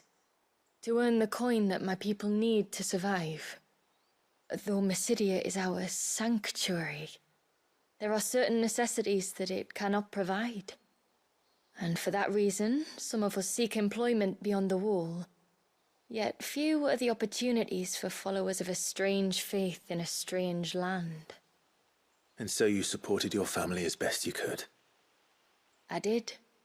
And I have never regretted it for a moment. I found a second family in the Vale. And in the Dame, a second mother. I also found Hervey. But our love could never be. I knew that if I revealed my secret to him, I would be putting my people in danger. But that if I did not, I would be living a lie, unable to return home. What will happen to him now? Since our people settled in Mysidia, uninvited visitors have been few and far between, but not unknown. Explorers, survivors of shipwrecks, none lasted long. I see. That was before my time, you understand. I've never had to make a decision like this before. Yamila, know that I do not blame you for any of this. It was me who decided to make the trip to shore. Me who exposed our secret. This was my mistake, and I shall bear the responsibility. Thank you, tributary. I only beg you to remember that Hervé means us no ill will. He's just a fool. A fool who loves me. I will take that into consideration. But yours is not the only voice I must listen to. The whole family must be consulted, and it may take time for me to arrive at my decision. I hope you understand. Of course, tributary. However long it takes. Come what may, I thank you, my lord, for bringing us back together.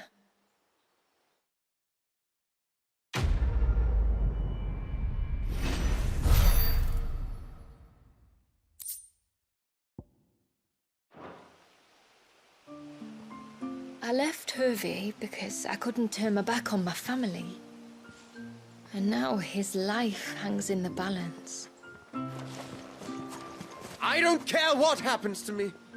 Now I've found my little canary, I'm not going anywhere.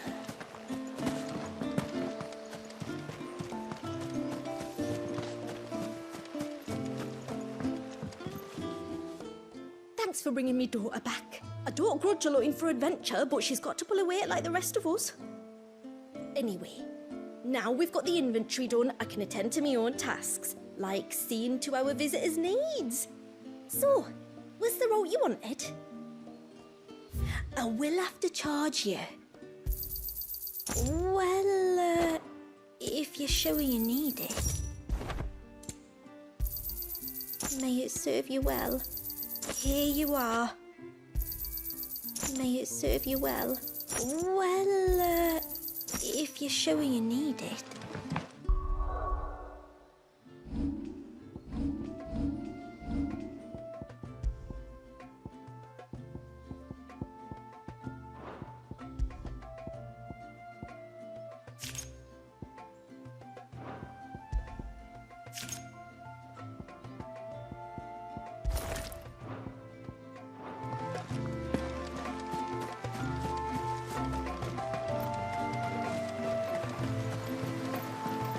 Bastard things. Tore the thing.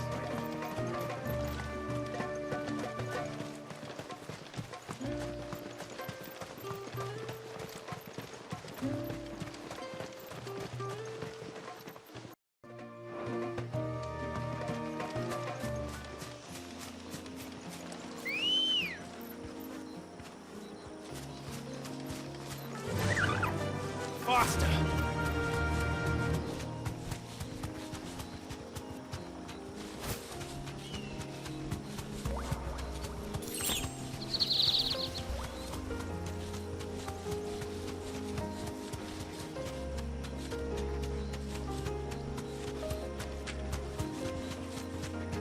There's a large gate up ahead, and beyond it, a cluster of ancient ruins. The temple, or the Heir of Hours as my people call it, can only be reached by passing through them.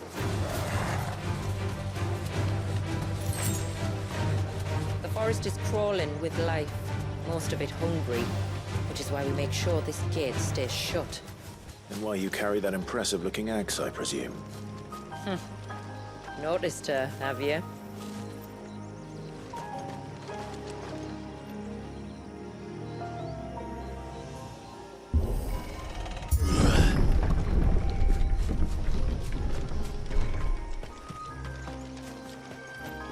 The temple is up there. Don't worry. Those cliffs aren't the only way to the top.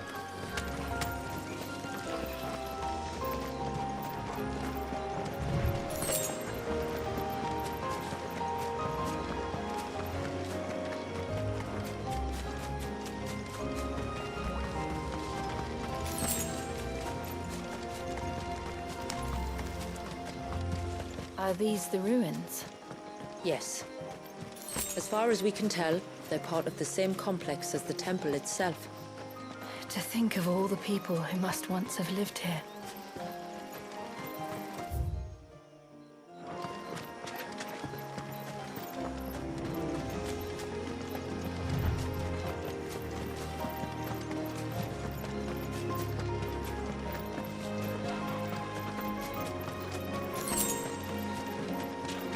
These remind me of home. You're from the north, then? Yes. And no. I see.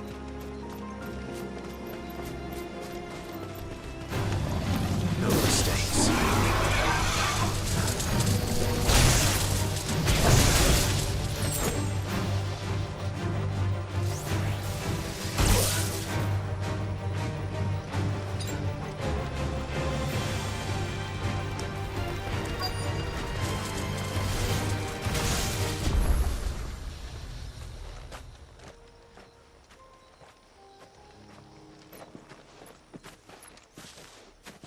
Do you see that cave up ahead? Whoever lived here carved a flight of stairs into the stone within. A way to the top. And whatever it is that awaits us there.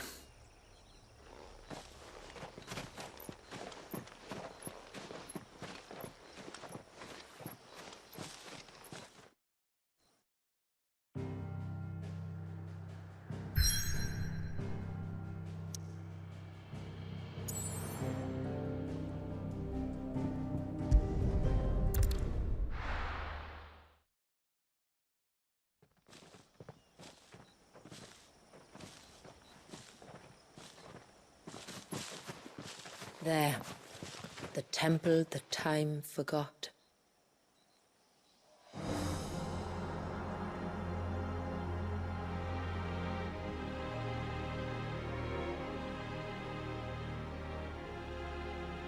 And the Varys inside? Yes. You can see the spell's path from the nave.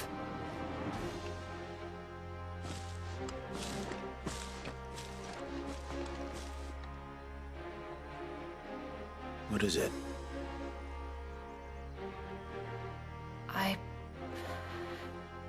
I don't know. It's probably nothing.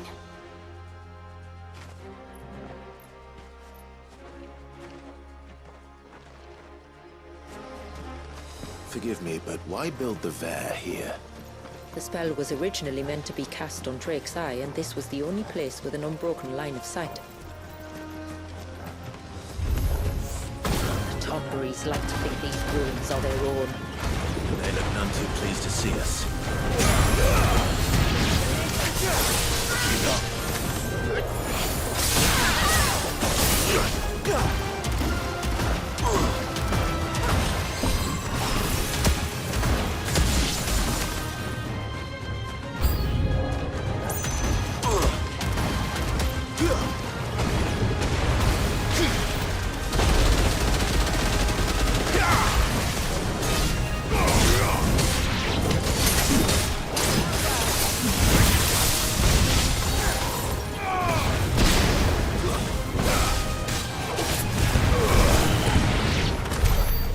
Our numbers dwindle, theirs seem only to increase, as if they were feeding off our suffering.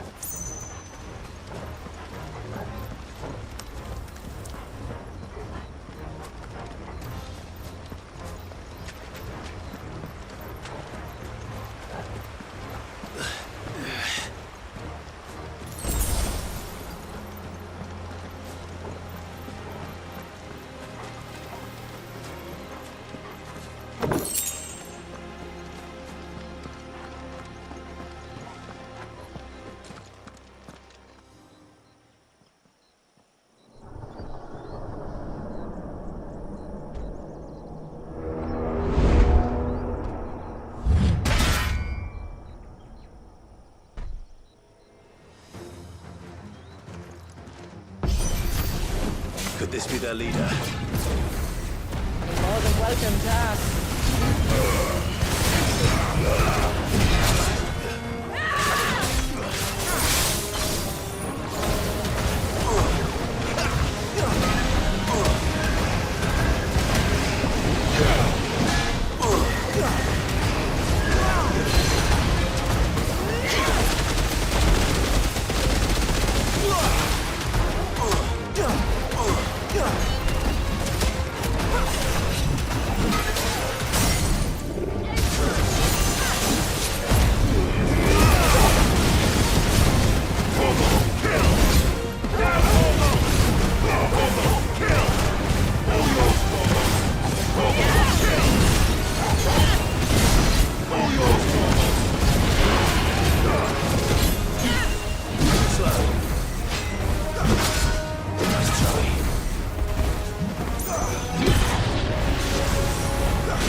That could have been worse, I suppose.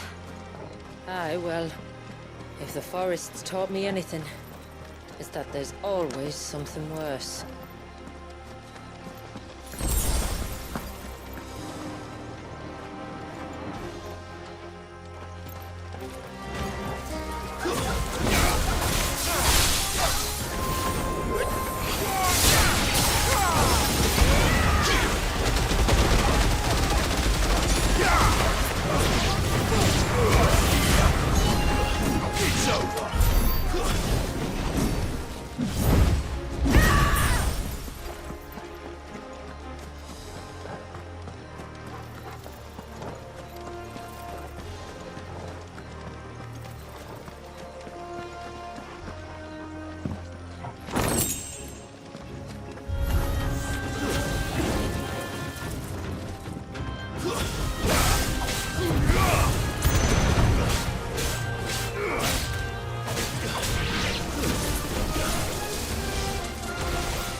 Is that the nave?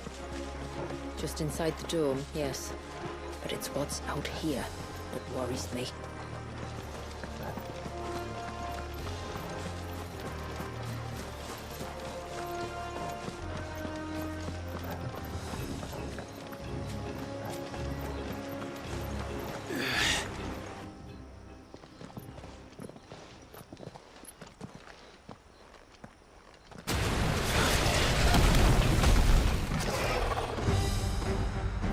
was thinking they'd all migrated south. The weaker ones did.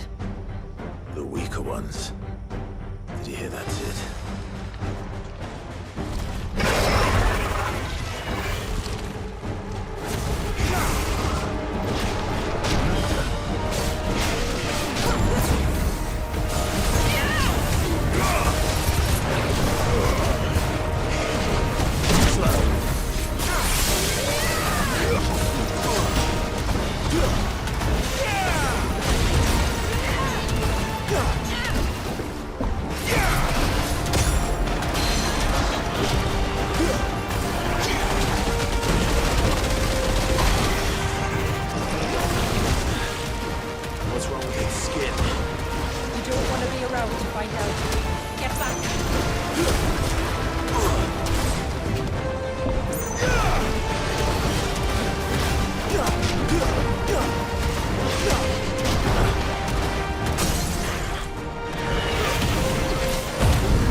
Frozen.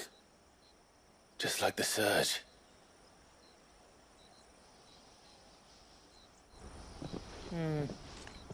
Another of my ancestors' sins. Shall we?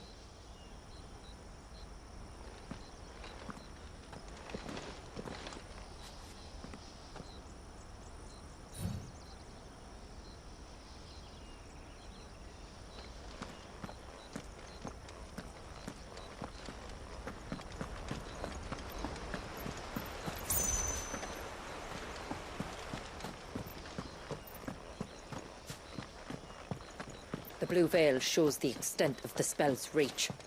But I can feel its ether from here.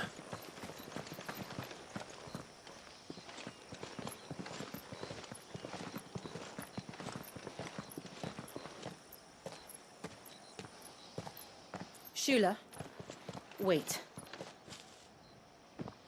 Before we cross the threshold, I'd like to know a little more about how these magics work. I assume we'll be safe from their influence. We won't grind to a halt, if that's what you mean. The spell only affects the things that were present at the moment it was cast.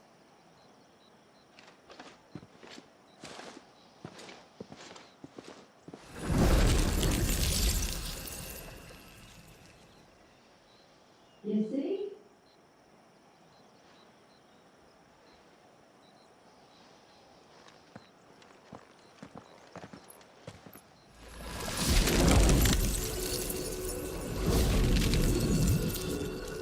But if we can enter, that means other things can as well.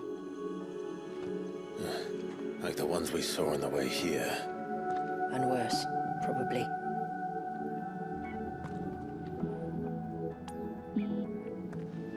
Is this Leviathan's doing? Well, it certainly wasn't ours. When he realized my ancestors were attempting to cast a spell from here, he made to destroy the temple. And almost did by the looks of it.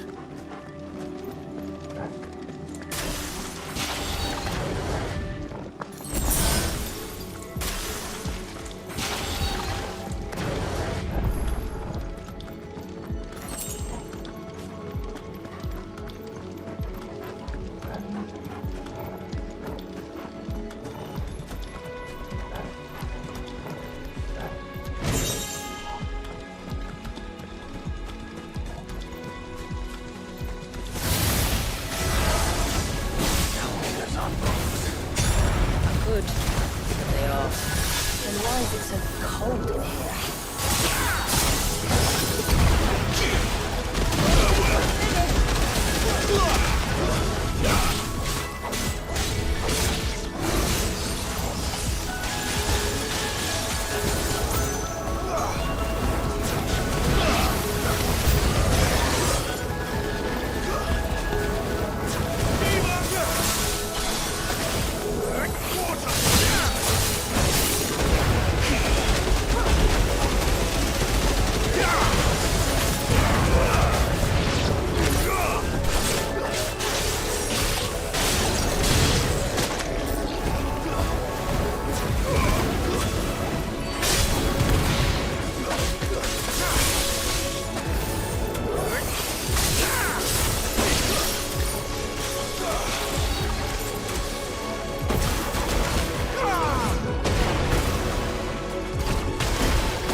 Imagine what this place must have been like before the attack.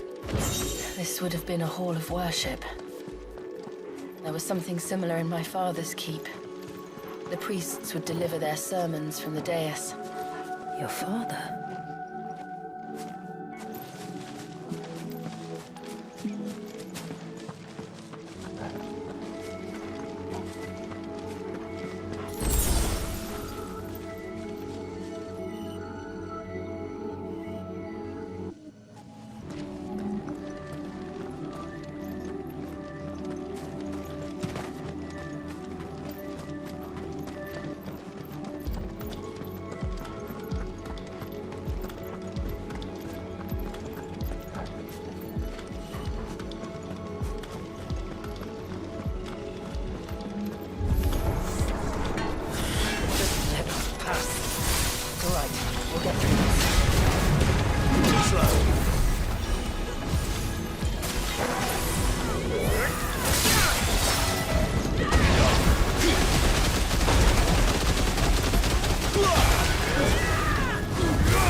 One last climb, then.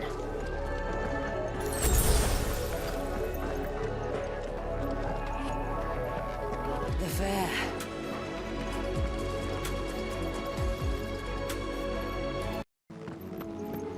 The fair.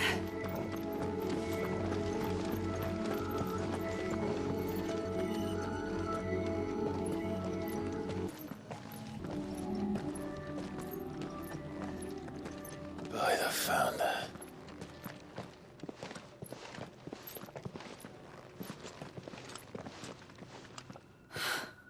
It's just as I thought. Jill, does this ether not feel somehow? Familiar, yes. I sensed it the moment we arrived, though I wasn't sure until now. You can feel it too, can't you, Clive? She's calling us. You don't mean the witch? I do. Though she was more than that. Much more. She was a dominant. A dominant who once commanded the icon that now resides in both me and Clive. Of course. I don't know why I didn't see it. Who else would have the power to freeze time? None other than Shiva herself. But for her ether to endure after all these years, it's almost as if...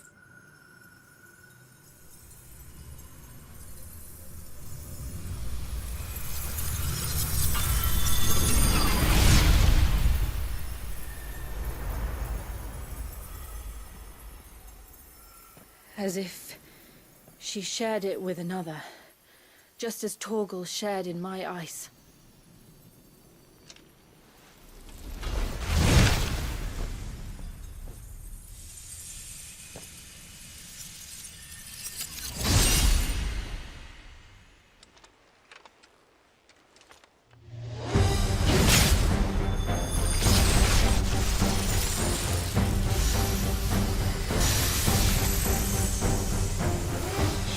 Companion. Though something tells me he's not as friendly as us. Our ancestors never warned us about this. It wasn't left here for them. I doubt they even knew it existed. Slow.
It would sooner die than fail its mistress.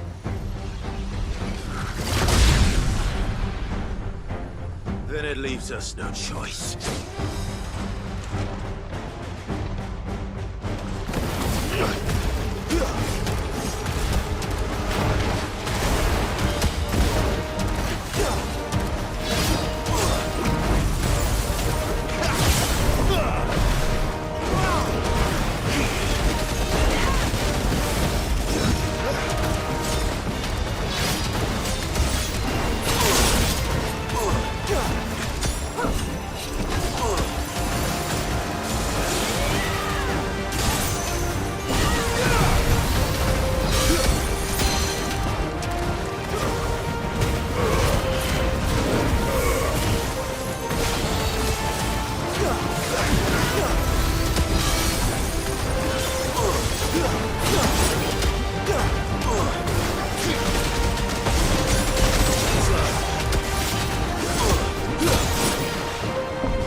Let's destroy it.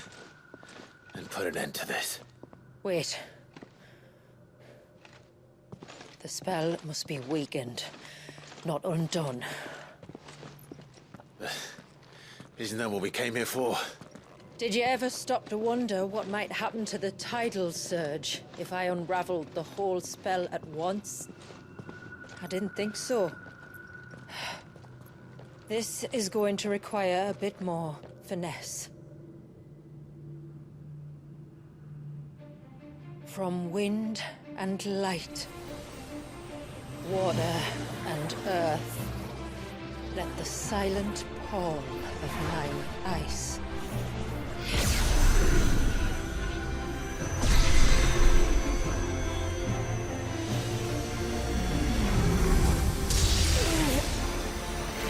There's too much ether.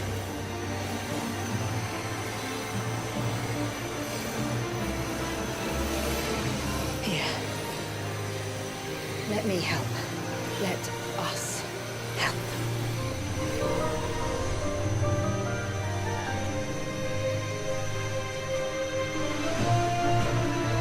Almost.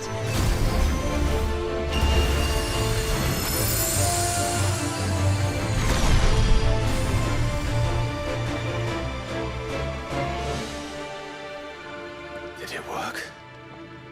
I think so.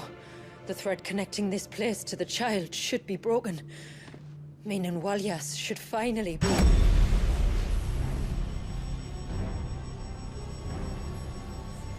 Free once more. Leviathan, our most profaned fragment, its divinity defiled by the hand of man, its spirit shackled by his hubris, till Mythos came, bringing release. Now, let the sins of man be redeemed by the hand of the servant of God.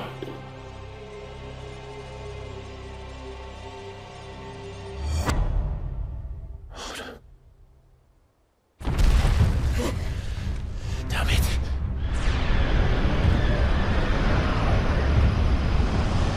What's happening? Isn't it? It is. What is? What's going on? Precisely what we feared. Leviathan is out of control.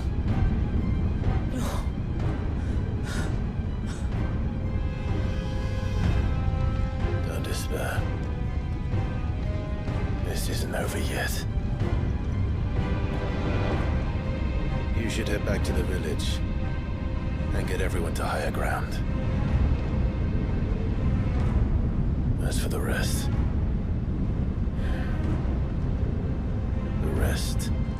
Ifrit will handle.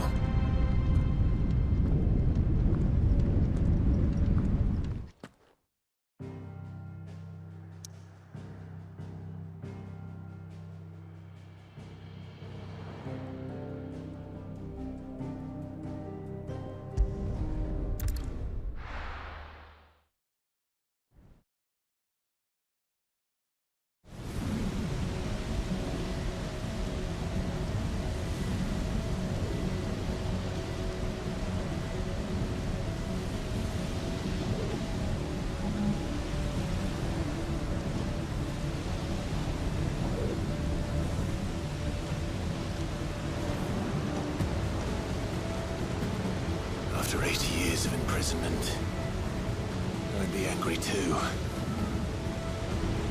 But I can't let it end like this, Walyas. It's time for you to come home.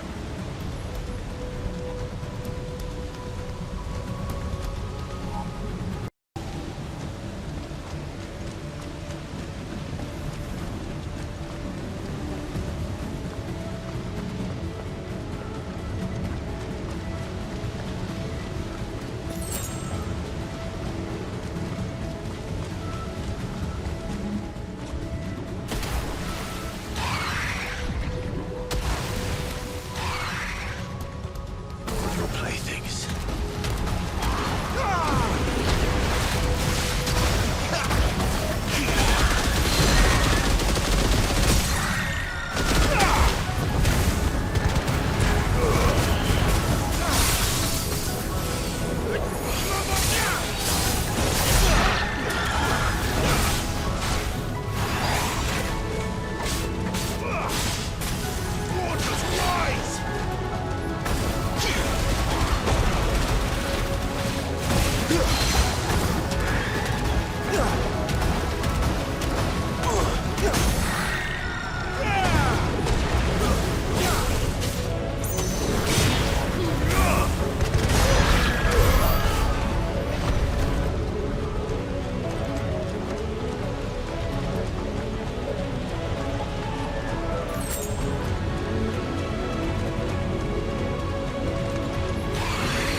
Right.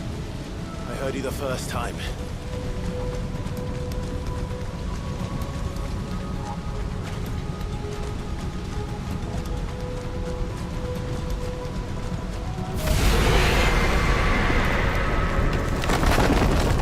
I'm not here to hurt you, Wallius!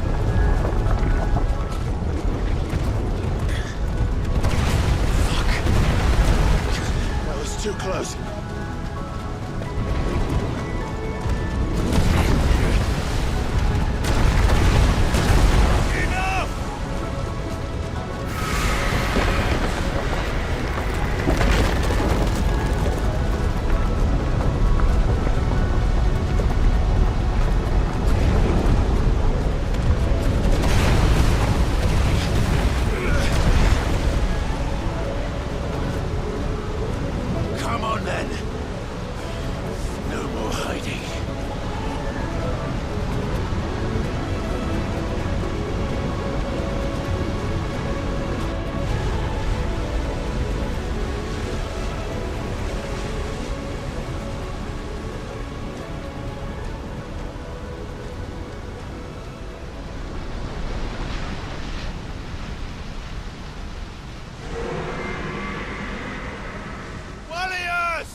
This isn't what I wanted! I only hope you can forgive me.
I'm not here to play.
these, aren't you?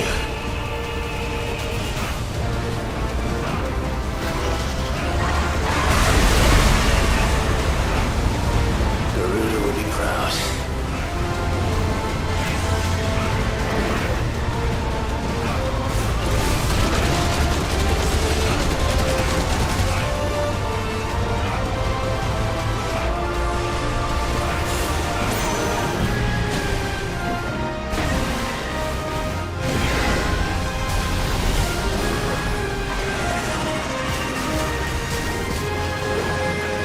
Warriors! Warriors! How long did he keep this up?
Not this time.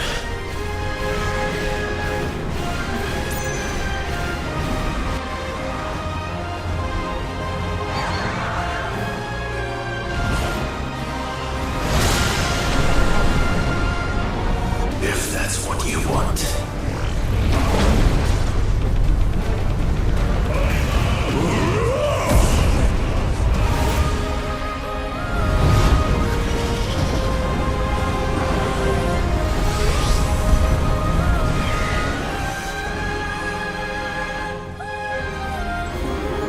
You've had your fun, Leviathan.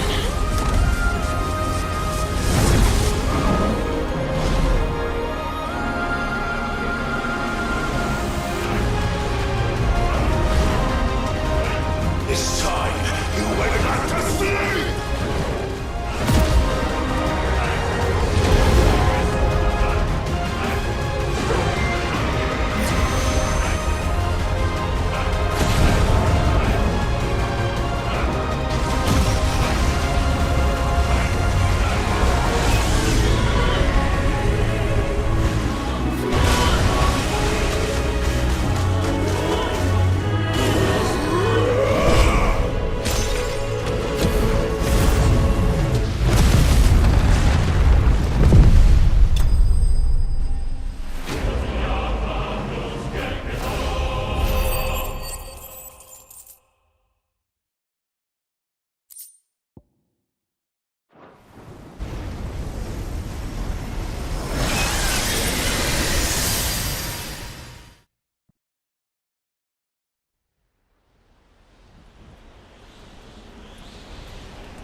tantrum.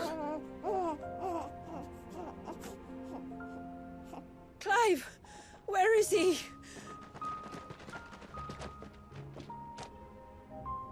Well, yes.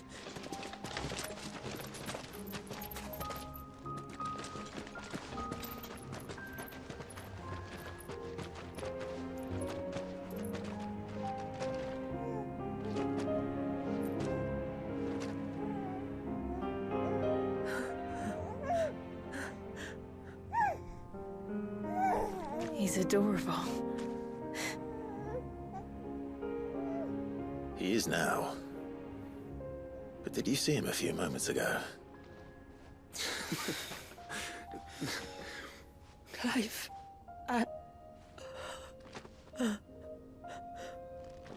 don't know how to thank you.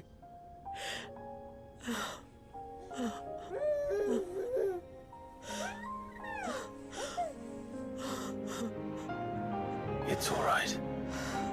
We should find him a dry blanket, though. Wouldn't want the little monster catching a cold.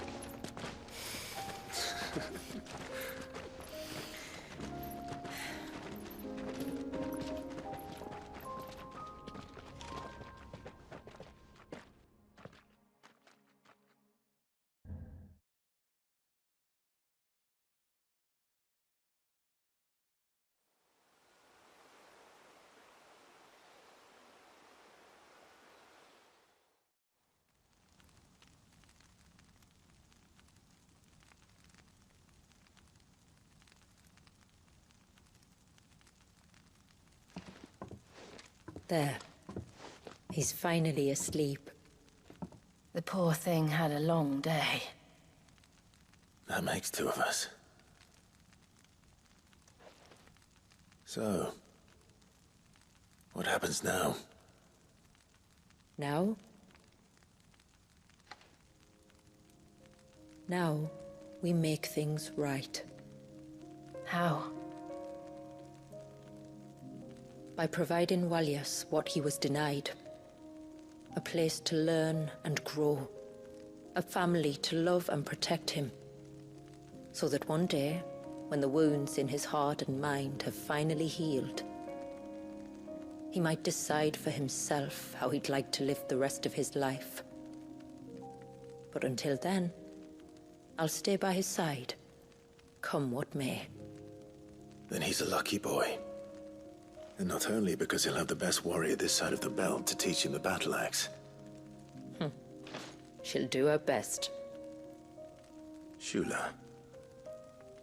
The beast that threatened your home is tamed. The empire that threatened your people toppled.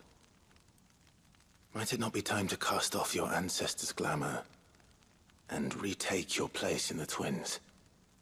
Perhaps. It's not as if we have the crystals to maintain the wall much longer. But are we truly safe? Is the world truly ready to accept us for who we are and what we believe? If I remember rightly, you and yours still choose to remain hidden, do you not? We do. Well, your people will always be welcome in Haven, regardless. As will yours in the hideaway. We're allies now. If there's anything you need from us, supplies, food, equipment, do not hesitate to ask. It's kind of you to offer. But we'll manage, just as we always have. Besides, I suspect you'll be needing everything at your disposal if you're going to save the world.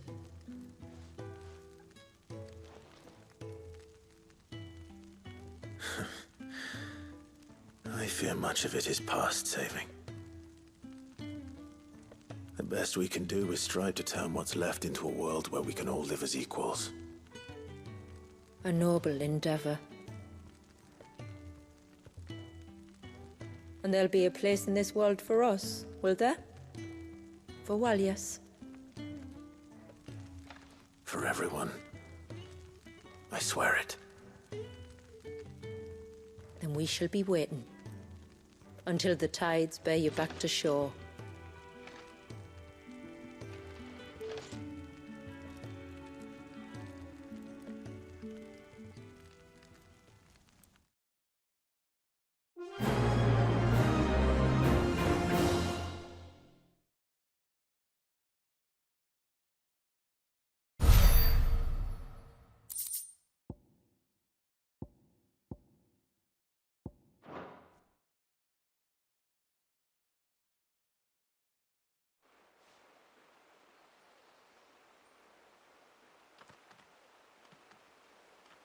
Do you think he'll be all right? Well, yes. Only time will tell. But I can certainly think of worse places to spend one's childhood. The Moats of Water are a fine people, and they will take good care of him. Up by the Vare, Ultima spoke to me. He called Leviathan his most profaned fragment, and told me to redeem the sins that had laid him low. Is that so? The sins of Wallius's ancestors were grave indeed. To force him to prime at so tender an age. And to freeze him in time, that he might never know what it was to live.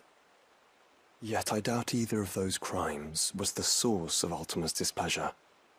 It was that the Icon's power had been put to another purpose than the one he intended. To him, Leviathan must have seemed an aberration. Could that be why Ultima made no attempt to lead me to him? The fear that this profaned fragment might corrupt his vessel somehow. Perhaps.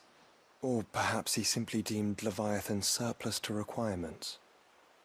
Having concluded that his vessel might be made to serve his purposes without the full sum of his power. His purposes? There's no escaping them. Even here. Hidden away in Mysidia, the blessing of the crystals proved nothing but a prison. A prison into which Wallius was born, and from which freedom is hard won. If the world doesn't change, if we don't change it, he'll end up suffering the same fate as every dominant who came before him. Then we must change it. That we must. And we shall.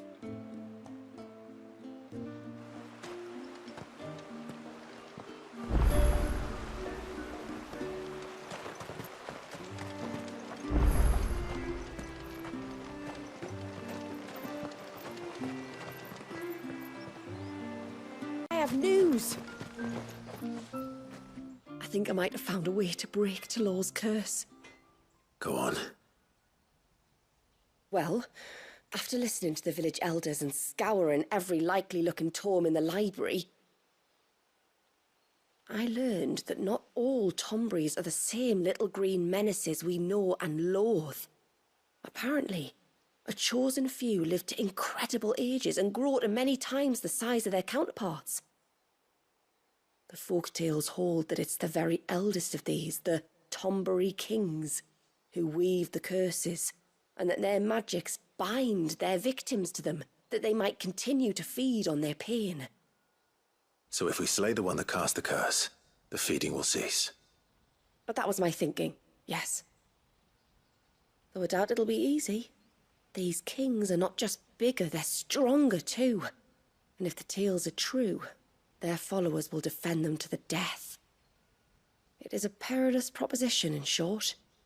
But it may also be Talor's only hope. What say you? I'll do it. Even if killing this king doesn't break the curse, Mysidia will be a safer place for its removal. Thank you. So then, where will I find it? That, alas, I do not know. It must have woven the curse at the altar in Father's Fell, but as to where it is now... Fanet! You were the one asking about Tonburies, right? Because there's a whole bloody army of them out on the cloak! What? But why would they stray so far? And why now? There's only one way to find out. I'll head up the mountain and see what's going on. Right. Thank you. And please, be careful.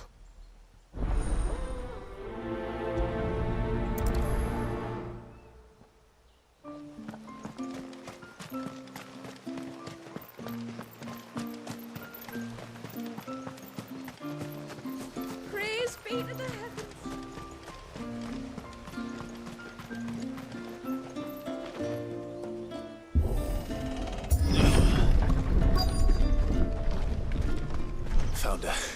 almost at the gate, but they won't be coming any closer.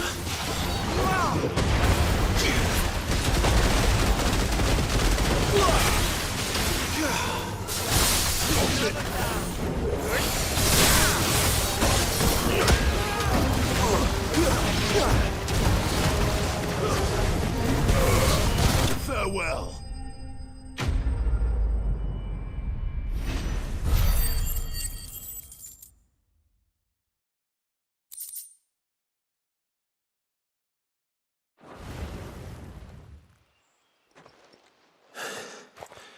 That should buy Haven some time, at least. Clive, are you all right? Fine. We've taken care of the immediate threat. Thank the tides. I was worried I was going to lose you both. Talor, he took a sudden turn for the worse just after you left. What? Is he? No, he's hanging on. I fear the Tombury King may have begun the cursing ritual again. In earnest this time. And I can't imagine their being here as a coincidence. I think it might be happening on this very mountain. If it is, it won't be for long. Get back to Talor. I'm going up. My thanks. I shall pray for both of you.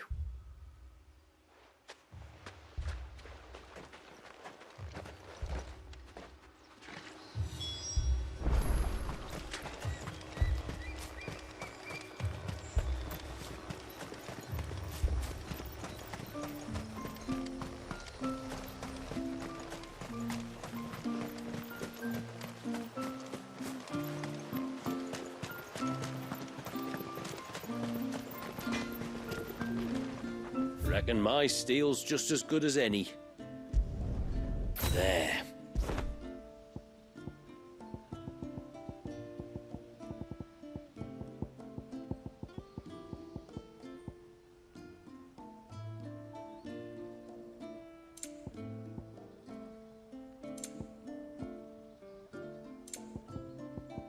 Till next time, then.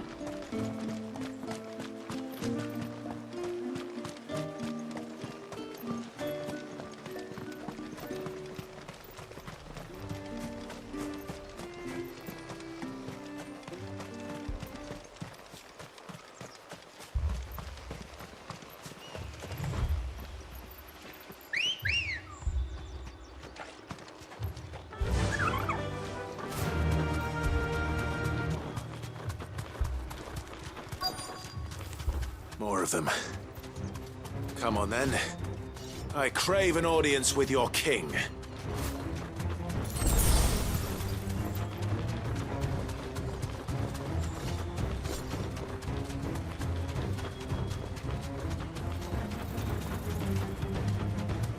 Another group. They don't look very regal.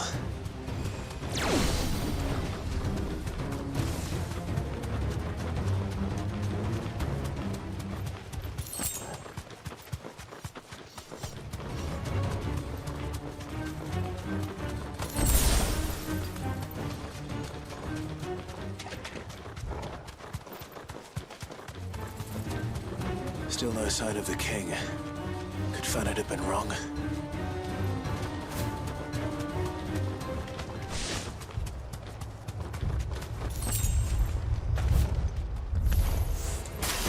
There's dozens of them. The king must be close. We'll have to take care of his followers first.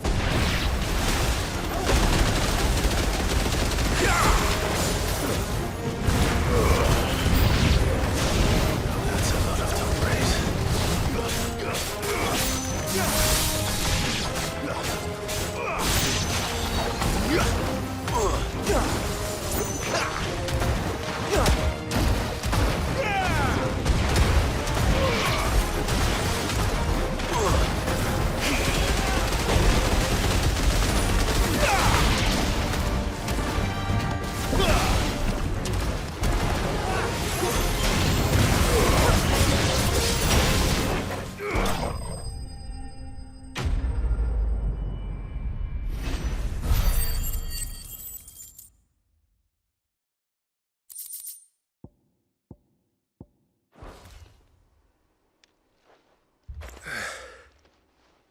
Looks like that's the last of them.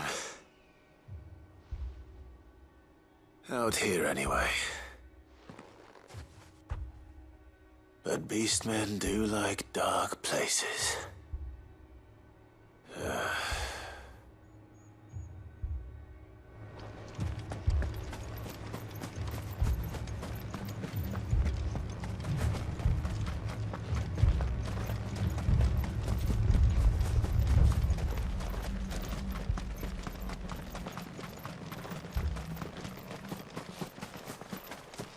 Well, I'll be damned.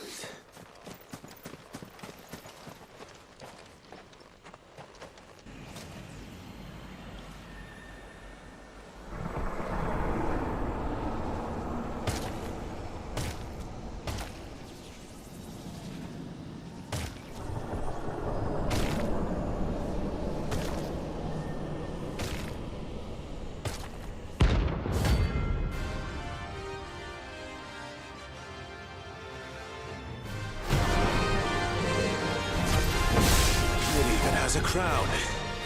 Sorry, Your Majesty, but your reign ends here.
It's done. Which means the curse should be broken. Let's see how Talor's doing.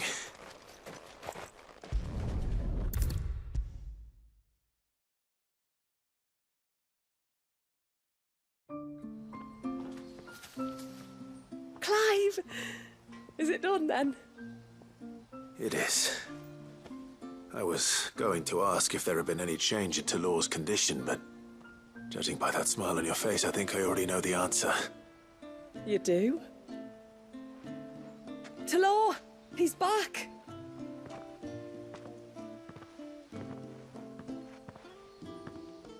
Thank you, my lord. I can never repay you for everything you've done for me. I owe you my life. I'm just glad the curse is lifted. There is one thing I'd like to know, though. If you don't mind my asking. What made you seek the Tombury's help in the first place? Oh, that... well, you deserve to know. It was years ago now, back in my trading days. The Sons of Greek arrested me in Oriflamme, chained me up in a lightless cell with a great sword hung over my head, ready to fall if I didn't confess. Though they never said to what. I didn't, of course. So eventually they just let me go. And I never told a soul. Tried to forget it ever happened. But then you came along and the sight of your sword brought it all flooding back. I couldn't sleep, couldn't eat, couldn't hardly breathe, and I thought that if I gave my old chain to the Tomburys, maybe they could take all that pain away. All that anger. But it only made it worse. Oriflamme has fallen. And the men who tortured you likely fell with it. If only I'd known, I might have spared everyone a lot of trouble. I'd convinced myself that you were like them, that all outsiders were the same, but you're not. Far from it. Thank you, son. Thank you.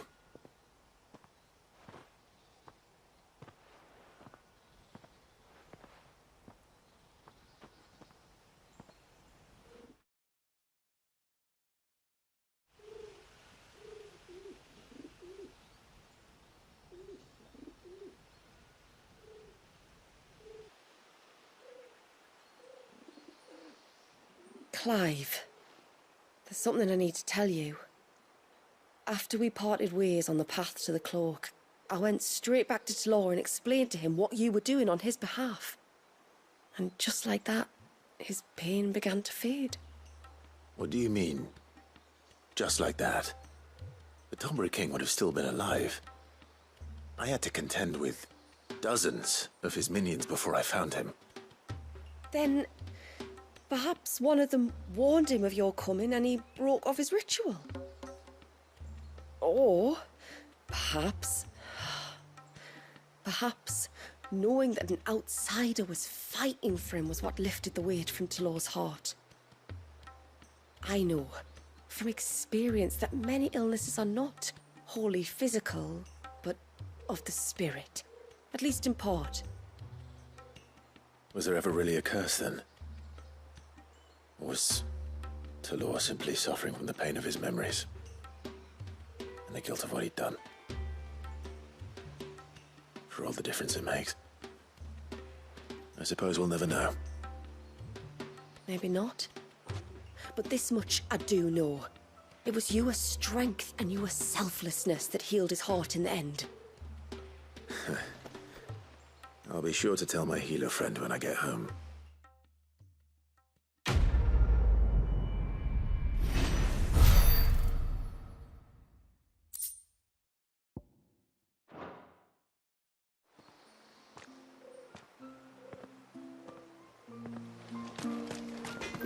Talor's back to his old self.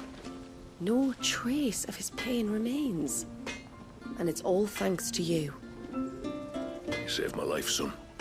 I swear to you that I will never go near those Tomburys again.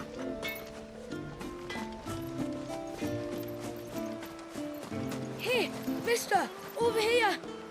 Please, mister, you've got to help us. The village is in danger, and if someone doesn't do something, You should have seen it. Stop. Take a deep breath and tell me everything. Starting with your name. Sorry. My name's Eirik. When you went up to the Ereval was with Miss Shula, well, I followed you. You could have been killed. Lady Shula told us you lot were great warriors, so I thought I'd be alright if I stayed close like. But then I lost track of you in the woods, and that's when I saw it. Saw what? A great, big, dripping, drooling monster. Spitting out great spouts of water it was, that were tearing up the ground and cutting down trees. Spouts of water? I don't recall seeing anything like that in the forest. Well, I did, and I don't ever want to see it again. You'll get rid of it, won't you? All right. If this creature is as terrible as you claim, it could well pose a threat to the village. I'll see what I can do. Thanks, mister. It was over by the Swift one that I saw it. Maybe it's still there. Then that's where I'll start my search. But this time, you're going to stay here. Understood? I wouldn't go through those gates for 1,000 gil. Not with that thing out there. Good luck, though.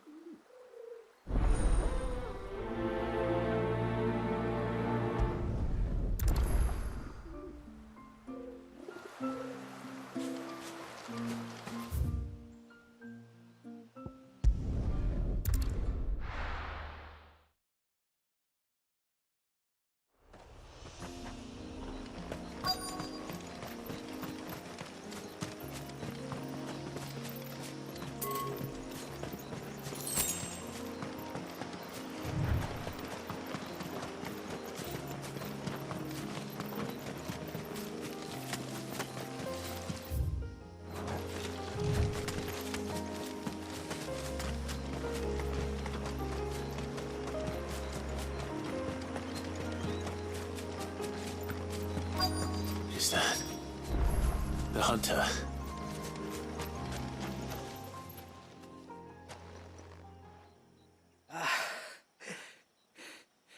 It's you. Nasef's savior. Are you all right? What happened?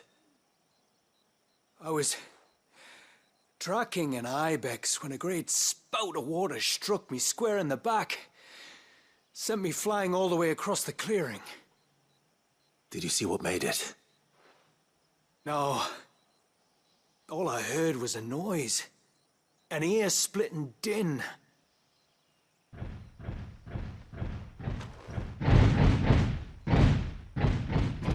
Might this be the culprit? Leave him to us.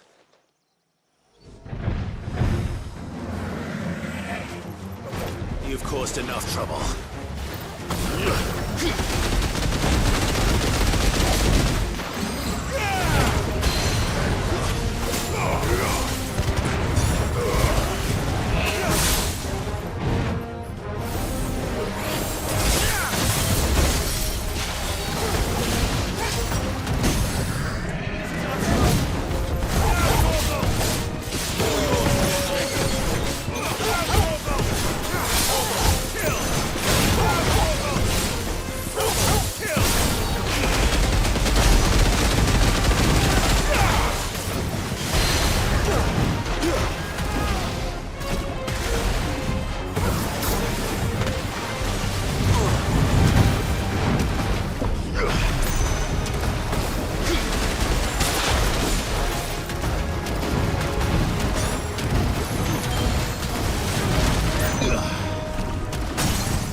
Well, that wasn't too bad.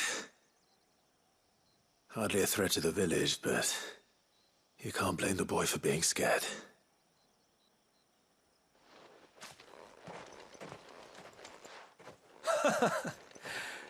You made that look a lot easier than it was.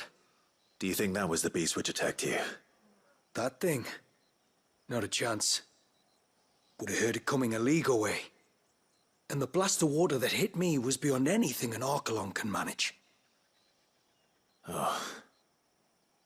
A boy from the village sent me in search of a beast that could conjure such things, but...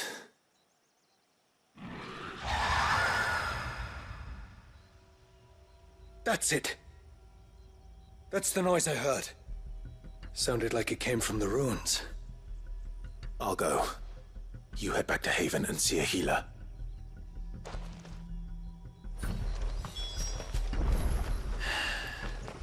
Keep your wits about you, all right?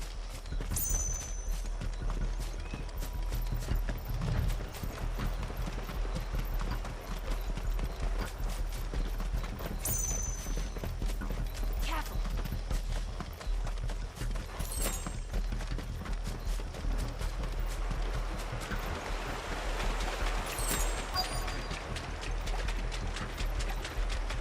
What do we have here?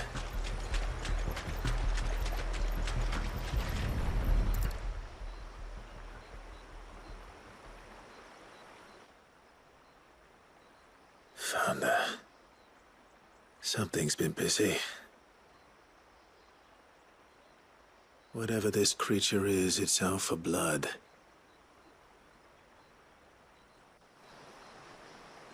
But it's not having ours. Stay close, Torgal. Where are you?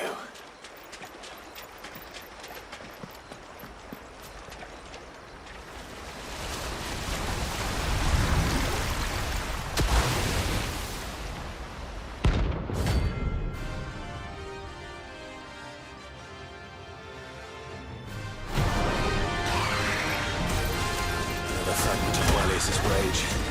I should have known. Time to put you to bed too.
Fingers crossed that's the last of them. Either way, I should let Eirik know the danger is past. For now, at least.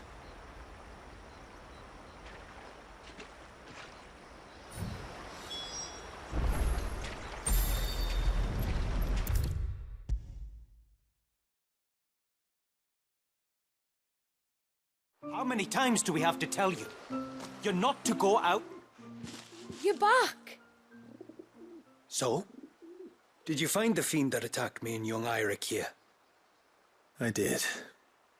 It won't be troubling you anymore. Yes! I knew you'd get it. Only because you warned me of its existence. Not that you should ever have learned of its existence, but all's well that ends well, I suppose. What was it, anyway? A manifestation of Leviathan's power. When we visited Wallius in the Surge, he was angry and afraid. The Icon summoned these creatures for his protection. Though why one would be wandering the ruins of Riversmeet, I don't know. Maybe it was looking for his mum. That's where she died, isn't it? The Falls. The Falls? Aye. When they took her baby, she threw herself off the top. We go there once a year to pay our respects. The whole village. An Eggy is a part of its master's spirit, but Wallius wouldn't have been aware of what had happened to his mother. Would he? Well, either way, you did us a favor putting that thing to rest. Us and Wallius. Thank you. Aye. Thanks, mister.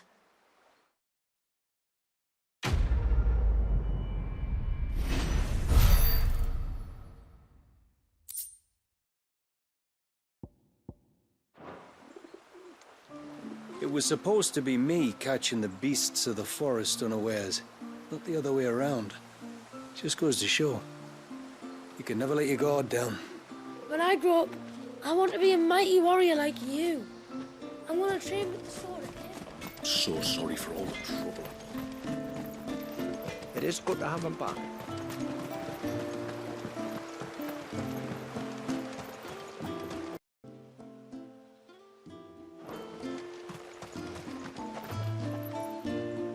My lord, might I have a moment of your time? I would beg of you a service. Certainly. What is it? It's a long story. But before we get to that, would I be right in thinking Lady Shula told you about the witch from the north? Yes. She said that your ancestors found her here, and that it was she who taught them the spell to stop time. She was like Wallius, you know. The dominant. The Warden of Ice. My great-grandmother suspected as much. She cared for the poor woman when the end was near. And it was she whose duty it became to attend her grave. A duty that was passed down to me. I see. And the service you would beg of me? Well, until recently, the path to the grave had long been blocked by a fallen tree. But when our woodsmen finally found time to move it, we quickly realized it might have been better had they not. On trying to clear the rest of the path, you see, we discovered that a flock of bloodthirsty beasts had claimed the cliffs beyond. None of us was a match for them. But you, my lord, have proven your strength many times over. Would you drive them away for us? Of course. I'll see the path is made safe. Thank you, my lord. The grave is in a place called Witch Drop. To reach it, one must turn left at the Winged Wains, then follow the path around to the right, deep into the forest. Why so far from Haven? It was where she lived. When our ancestors first came to Mysidia, they found her there, in an old abandoned village, and it was her heartfelt wish to return there in death. So when she passed away, my great-grandmother had a stone erected for her on the cliffs overlooking the place she once called home. How thoughtful. Well then, no time like the present. Left at the ships, then round to the right, you said. Just so. Thank you once again, my lord. I will join you at the grave anon.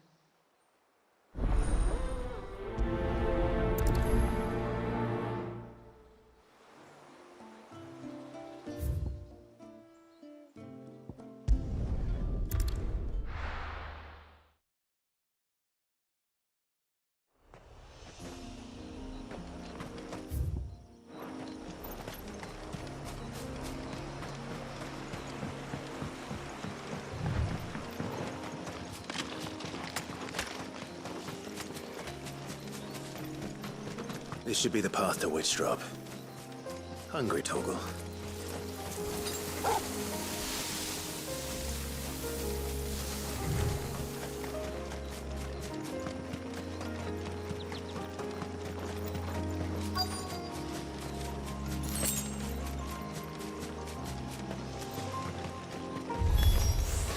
Here's our welcoming party.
Looks like that's the last of them.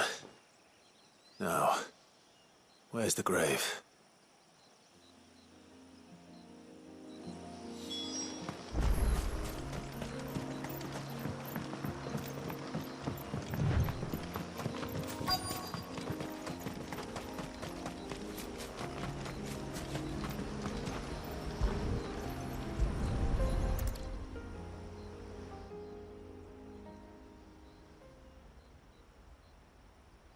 This must be it. My lord, thank you for making the path safe again.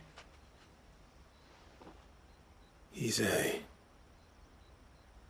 Was that her name? Yes. Hardly the most fitting tribute for a dominant, is it? A rough-hewn stone with naught but a given name engraved on it. But my ancestors had only been here a matter of weeks when she passed. Every day was a struggle to survive. They had neither the time nor the energy to devote to a more elaborate memorial. Yet they spared what they could to grant her wish, that even in death she might continue to watch over her home. She lived down there then? In the ruins? That's right. They were once the living quarters for those who served up in the temple. When the Northern Thanes sent her here to weave her spell, this was where she and her retinue stayed. There were priests, handmaidens, and a knight sworn to shield her from harm. Of course, they were all gone by the time my ancestors arrived, fled or dead in the Western Wars. All except Ise, who remained till the end. Alone. Indeed. At least, that is the story as it's been handed down in Haven. But there is an epilogue to the tale. One known only to Lady Shula and myself. Some years after Ise's passing, you see, my grandmother came here to tend the grave, and found a stranger kneeling before it. A knight, dressed head to toe in plate. She asked of him who he was and whence he had come, but received no answer. The only words he spoke were, "Tell me true, whose grave is this?" So she told him of how her people had met and cared for Ise, and how she had died. His only reaction was to stare up at the air of hours in silence. Then he left, never to be seen again. You said he was wearing plate. Was it black and gold? Do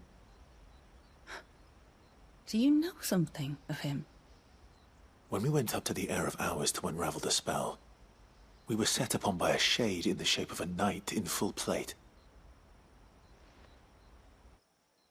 It manifested in front of the Vare, and in its ether, I felt Shiva, the witch. You think this may have been the same man my great-grandmother met?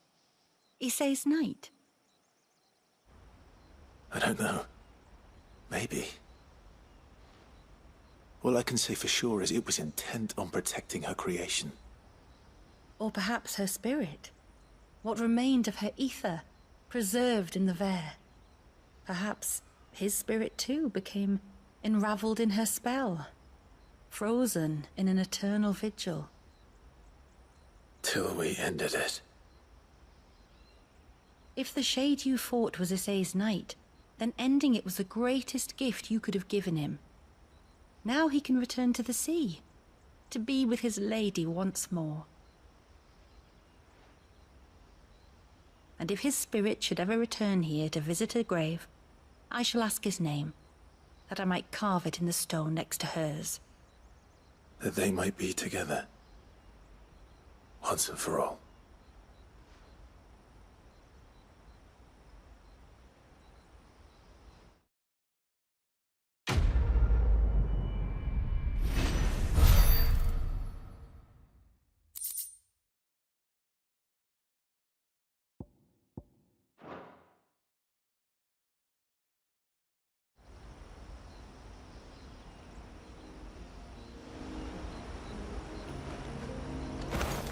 Thank you, my lord, for reuniting them.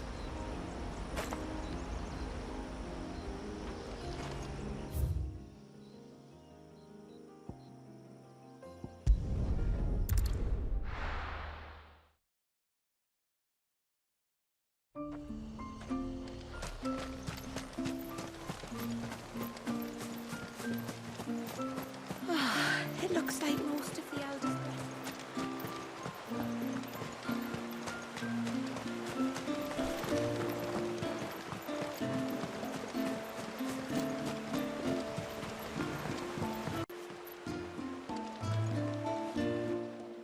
You wouldn't happen to have some time on your hands, would you, Clive? Only I was wondering if you might help me with something else. Don't tell me. Another unruly dominant. Not quite, but a dangerous foe nonetheless. It promises to be quite a hunt. Care to join me?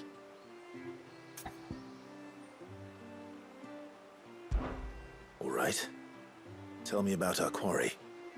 A fiendish, cold-blooded beast known as a Givra. Normally, we leave such animals well alone, and for good reason.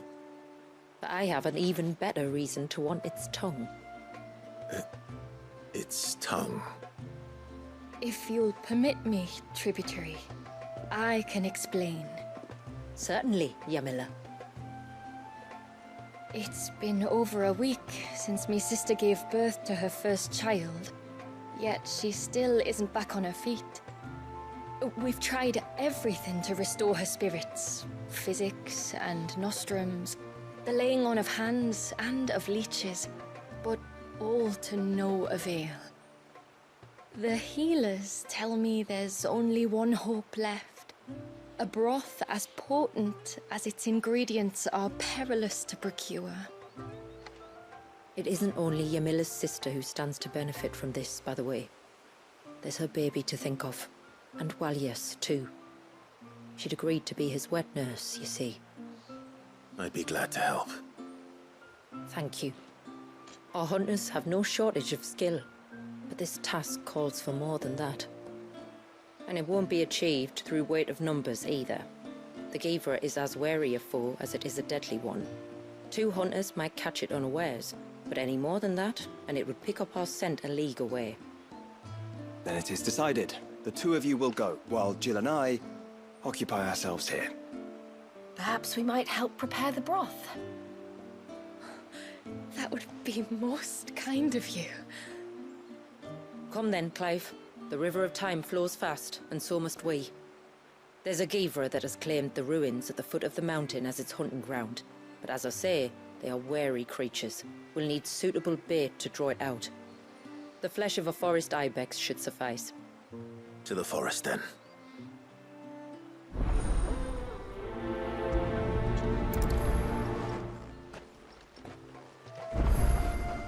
There's nothing a Givra loves more than a fat haunch of ibex. There speaks the voice of experience. Do you hunt often? Since I was a girl, my father would take me. Then after he returned to the sea, Yamila's father. Our families have always been close. Even if her sister wasn't Walias's wet nurse, I couldn't stand by and watch her suffer.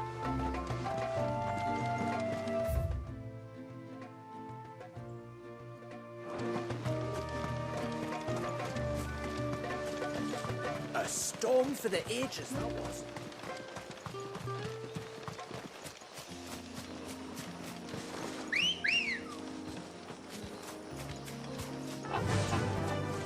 Faster! Where will we find them? Further in.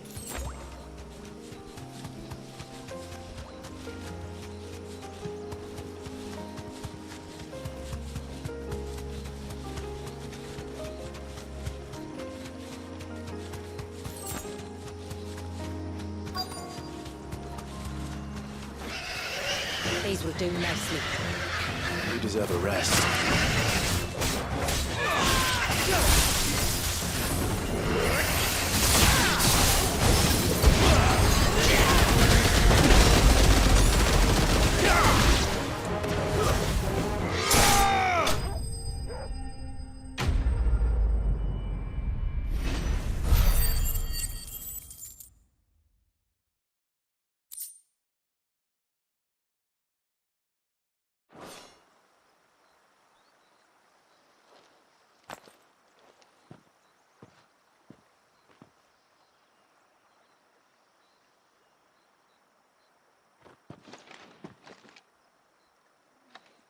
Return to the sea, and to the clouds rise again.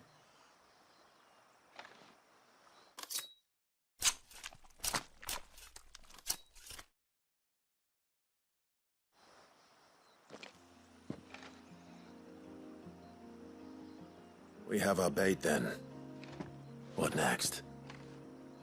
Next, we pay a visit to the Dark Gate to pick some local weed. It'll help disguise our scent.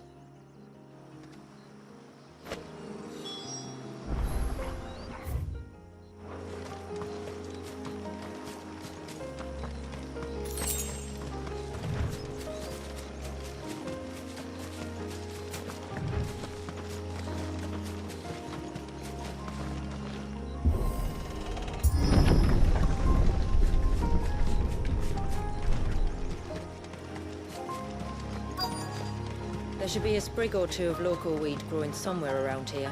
Look for the golden leaves.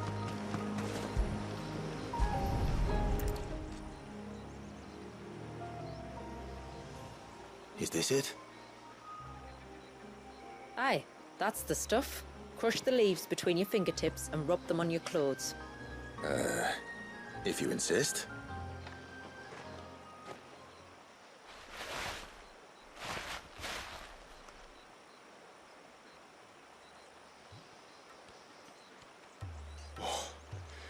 You could have warned me about the smell. Like corruption, isn't it? We'll have an honor guard of flies before long. But it'll stop the Givra from noticing us. Its nose will tell it we're nothing but a feast for worms. Oh, I feel so much better. We can wash it off afterwards. If there's one good thing about the Givra choosing the ruins for its hunting ground, it's that there's plenty of fresh water nearby.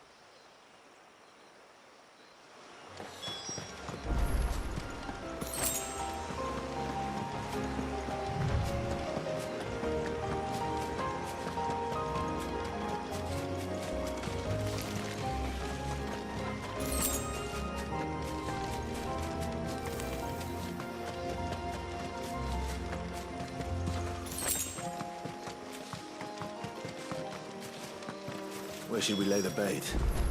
Givras are creatures of habit. Look for some sign of its passing. It's sure to return to the same place sooner or later.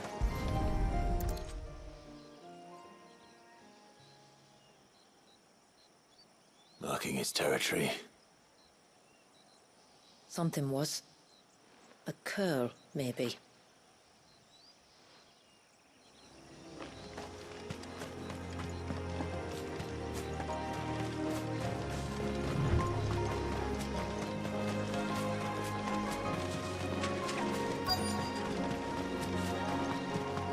Is that beast rigging?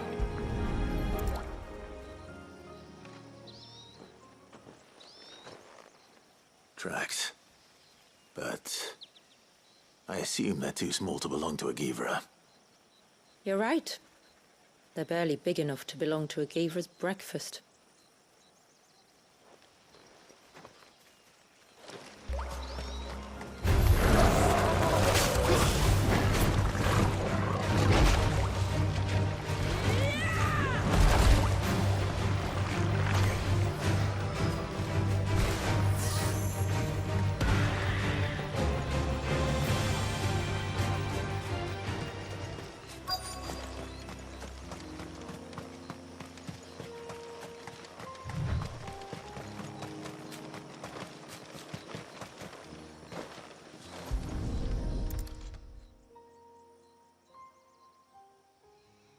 These look like a predator's tracks.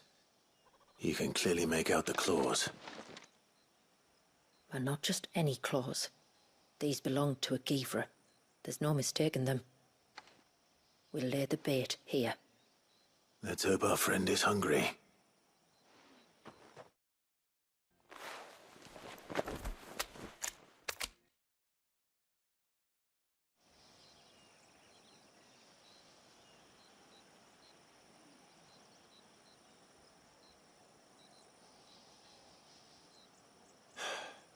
Still no sign. Patience, Clive. Hunting's not something you can rush. Have you stalked these beasts before? Once. Givras are fast, so the job called for a bearer. But even with my knack, it was a close-run thing. Not many leaders would take such risks for their people. Says the man who battled an icon to save a boy he barely knew. It is the way of the moats of water to use what gifts we've been given for the good of all. And I gather it's your way too. It was Sid, the man whose name I bear. He fought for his people and their future with every fiber of his being. And I'm just following in his footsteps. In many ways, you remind me of him. Me? You're confusing daring with desperation. Quiet. Something's coming.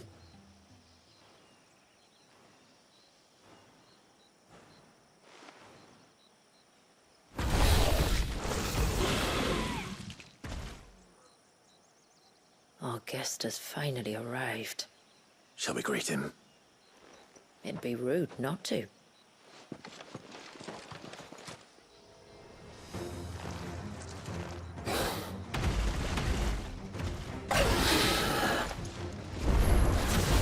Don't let it escape.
You weren't exaggerating when you said they were dangerous.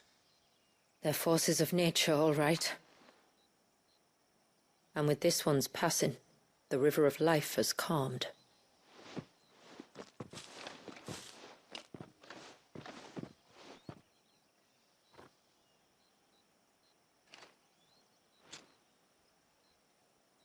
O roaring torrent, son of storms, may your spirit run free in the open ocean.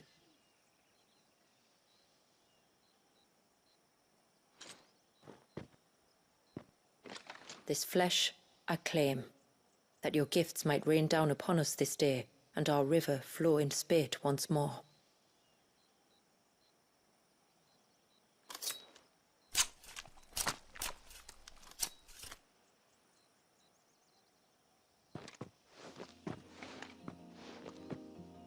Well then, let's return to the village.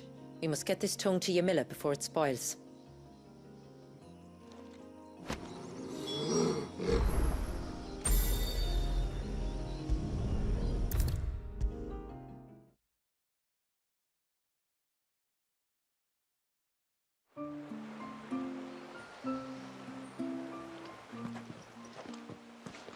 Tributary, my lord.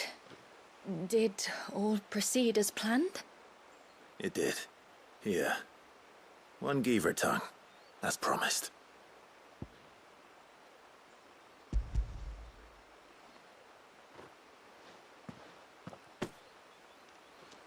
Oh, thank you. I shall add it to the broth at once. By your leave, Tributary. If there is anything else that we can do to help, you need only ask. No, no. You've already done more for my family than I can ever repay.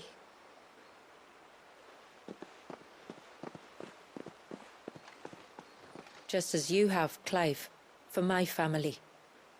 I only regret that I have nothing to offer you in return but my gratitude. It's more than enough. Besides, I'm no less grateful to you. For what?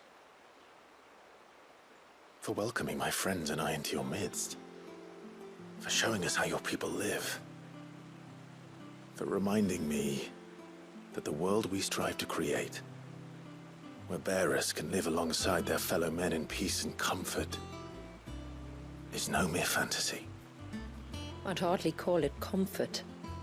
Every day is a struggle. Though we do at least struggle together, it's true. As must we all. I only ask that you remember the cost of using your gifts as a bearer. I know that you feel it's your duty to do whatever you can to help your people. But you have a child to think about now. And Wallis has lost enough. I shall bear that in mind. That's all I ask. Oh, and if there is anything else that we can do to help, well, you know. Thank you. Truly.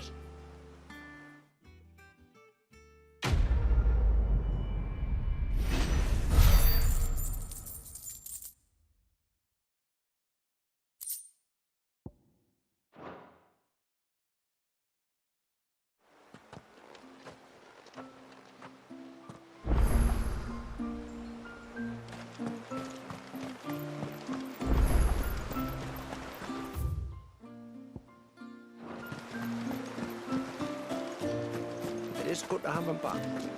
You will know the lad wants me. No, it has to be him. What has to be who? If you, don't mind my asking. It's not your asking, I mind. It's my explaining. But I don't see any other way around it. You see, when a baby is born here, we hold a ceremony to welcome them. The rite of immersion, we call it. But I don't know whether Wallius was ever afforded that courtesy. What is abundantly clear, though, is that my ancestors never welcomed him as one of us. And I want to change that. The problem is, the ceremony requires 3 ministrators, the baby's parents and a witness. As tributary, the role of witness would normally fall to me. But being Wallius's closest living relative, I must play the role of mother. So you want me to serve as witness in your stead? That's right. A witness must be a trusty guardian, ready to steer the child through the stormy waters of life, and on to tranquility. Which is why I thought of you. It would be my honor. Thank you, Clive. So, if you will serve as mother and I as witness, who will take on the father's role?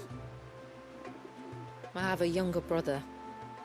He should be making ready for the rite as we speak, though whether he is or not. Let me introduce you. Please do. If he's anything like his sister, I'm sure we'll get on famously. I'll bid him come to the Witten Hall. Will you wait for us there? Gladly.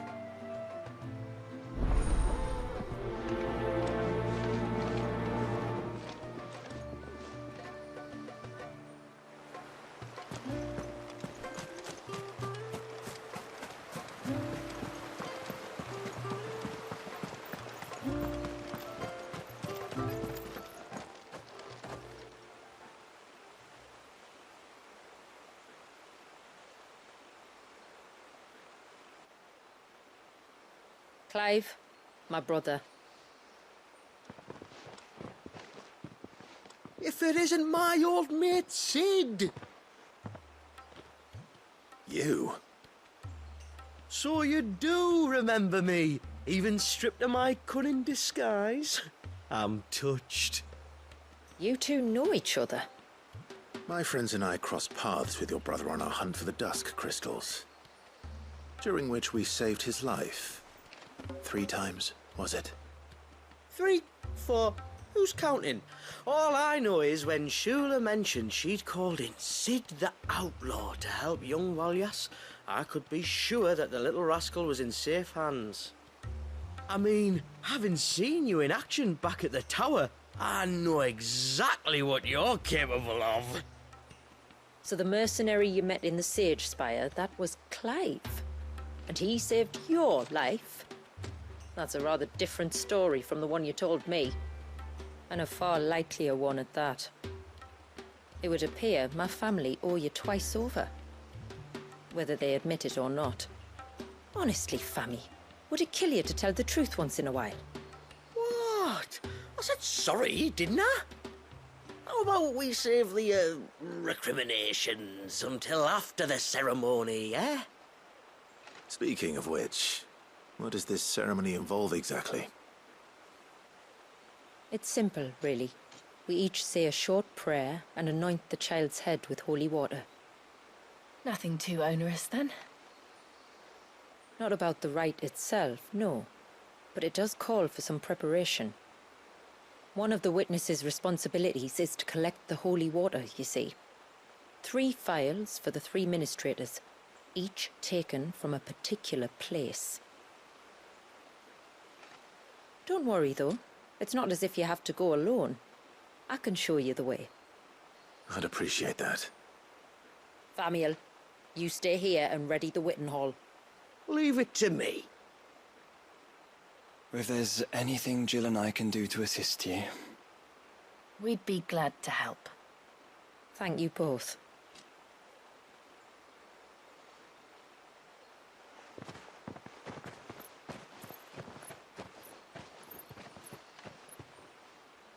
All right then, let's get started, shall we? There are 3 types of holy water that we must collect. The water of the mountain, of the river, and of the sea. We take the water of the mountain from the spring atop Maiden's March. The water of the river from the course that flows through the ruins of Riversmeet. And the water of the sea from the shallows of Tailwind Bay. Here are the phials we'll be using in the ceremony. I'm ready to leave whenever you are.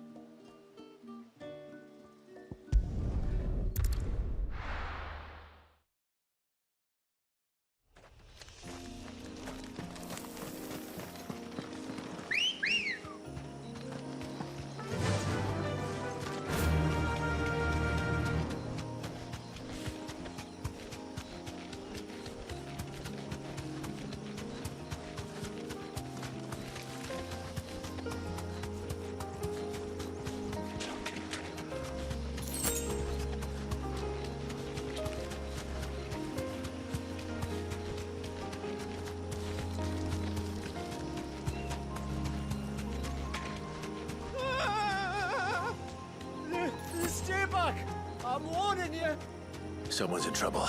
Come on.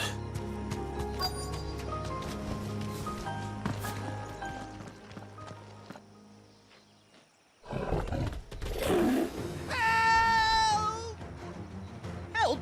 What help? Nobody's coming to... Help?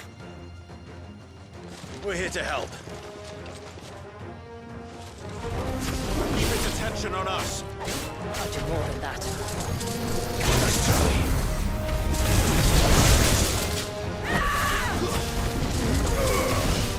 Too slow.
Is anyone hurt?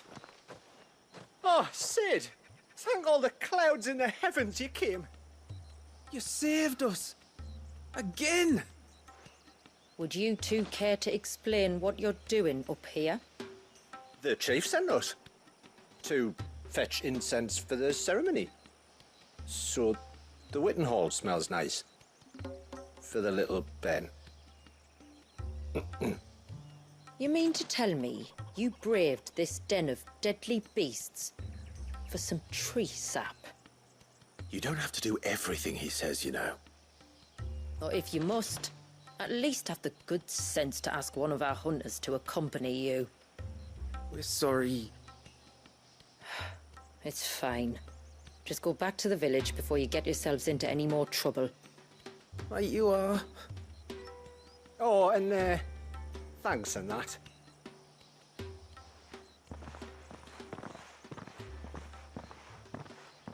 Remind me to give my brother a cuff round the ear when we get back.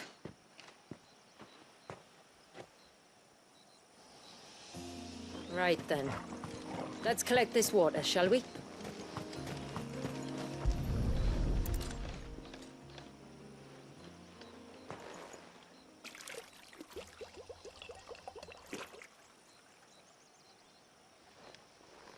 The rain that falls on the mountain emerges here, in these springs. The source of the river. The source of life. Precisely. Take care not to spill it. Right. Let's save that for the ceremony.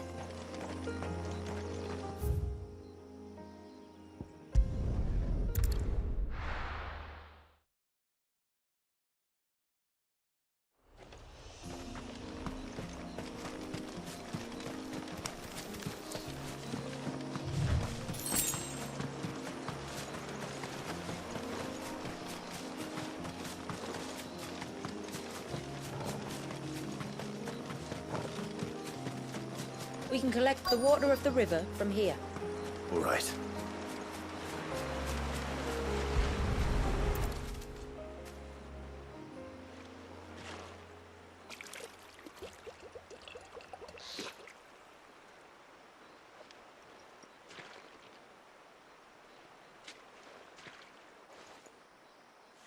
The water of the river represents life. It is constantly moving, constantly changing.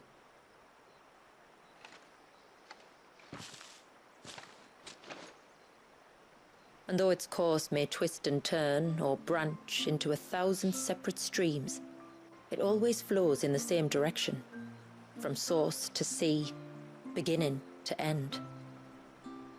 Like time. What of Wallius then? When your ancestors froze him, did they remove him from the River of Life? They did. Like an ice-bound pool that didn't thaw for 80 summers. But now he's free to flow again, to live. And you and I shall flow with him, for we are all but drops of water in the great River of Life. I find that thought oddly reassuring. Go on. A drop of water might seem insignificant on its own, but as a part of a torrent, it can cleave a path through the hardest rock. It makes me believe we humans might just stand a chance. I believe we might. Just one more file to go then. Nearly done.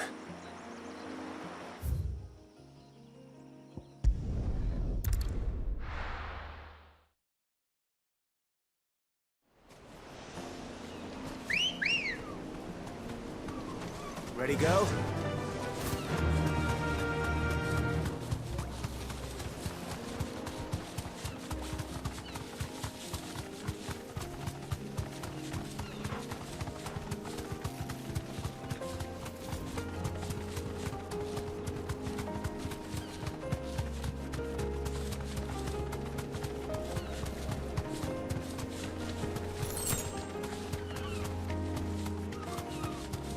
This path leads down to the coast. Usually we keep this gate shut tight, but since this is a special occasion... You deserve a rest.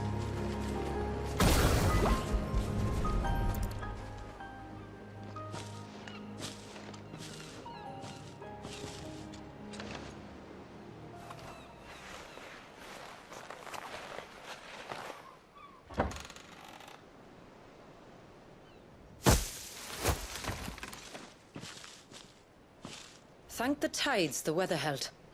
This place can be treacherous when the waves are high. If it weren't for the holy water, no one would ever come down here. I'll be sure to watch my step.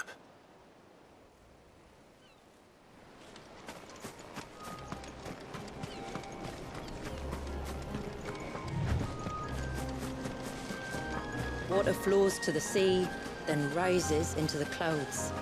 Just like life, the end is not the end, only a new beginning.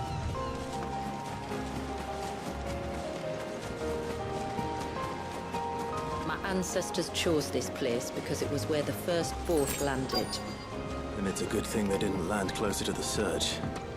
Quite.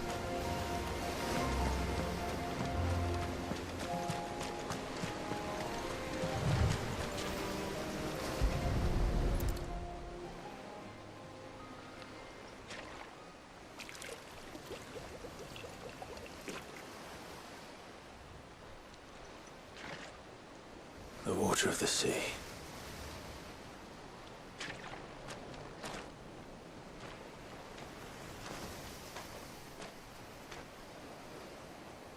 I still can't help but be awed by it. Oh? All that wave ever made me feel was pity and sorrow for the innocent life trapped inside it. The child my great-grandfather sacrificed to try to change his people's fate. It was wrong, an unforgivable sin. But I often wonder, will my descendants ever forgive me for what I have done? As tributary, I've faced many difficult choices. And though I've always striven to do what's best for my people, here we live in poverty, hidden away from the world. So have my choices denied them a better life, just as my ancestors denied Walyas his? No. You would not forcibly sacrifice one of your people to save the others. You do the best you can for all of them, as do I. We share in their woes, just as we share in their joys. And the most we can do is try to bring them more of the latter. Aye, you're right. And try I shall, to bring all of my people a better tomorrow. Walyas included. Then I wish you luck. If my time with the boy is any indication, he's going to be quite a handful. Then we must start as we mean to go on, and give him the very best welcome we can. Where to next, then? Back to the village, to find out if my brother has made the necessary preparations. Or got his lackeys to do it for him.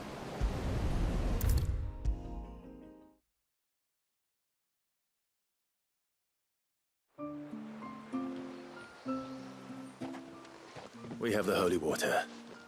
Is everything else in place? All ready to go. Told you could count on me. Then let us begin. Famiel, have your men summon everyone to the Witten Hall. Right you are. Ashula, wait. I don't know the words. Don't worry. There aren't many of them. We'll have time enough to practice before people arrive.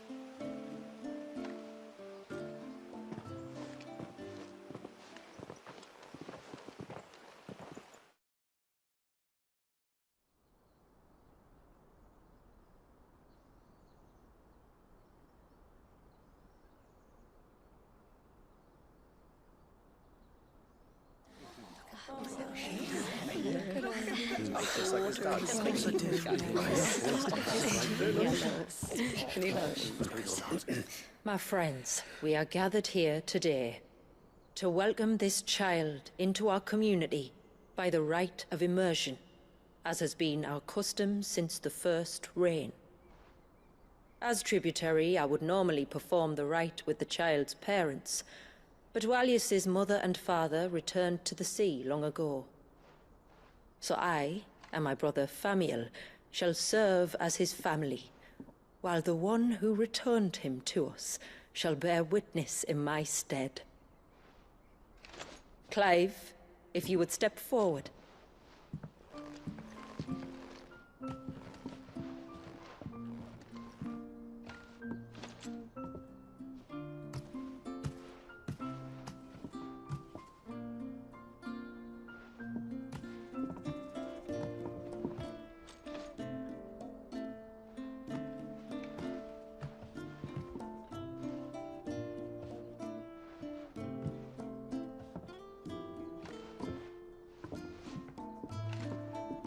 like the rain that falls on the mountains tall, are we born.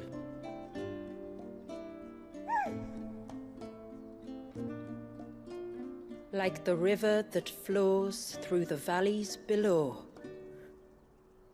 do we live.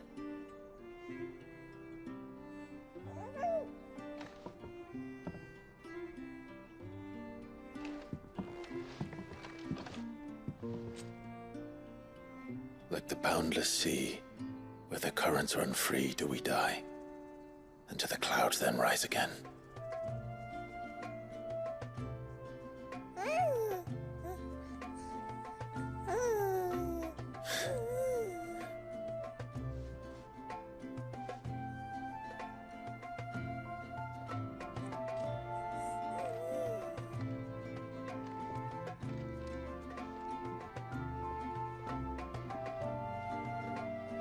The circle of water is the circle of life, and today from the heavens falls rain anew. This child, Walius, now joins our stream, and he shall flow with us from the mountains to the sea.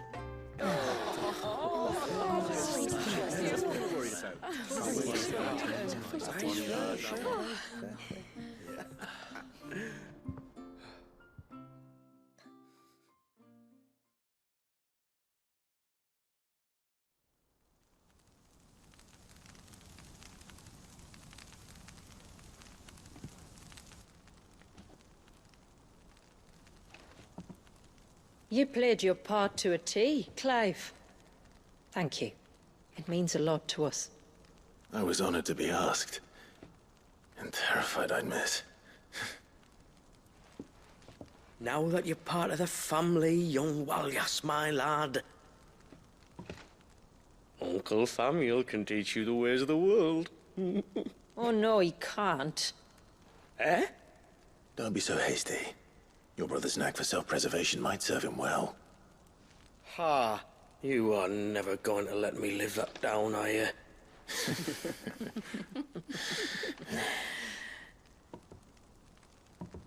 I'm gonna raise Walius as if he were my own. Teach him everything I know about life, our people, and our past.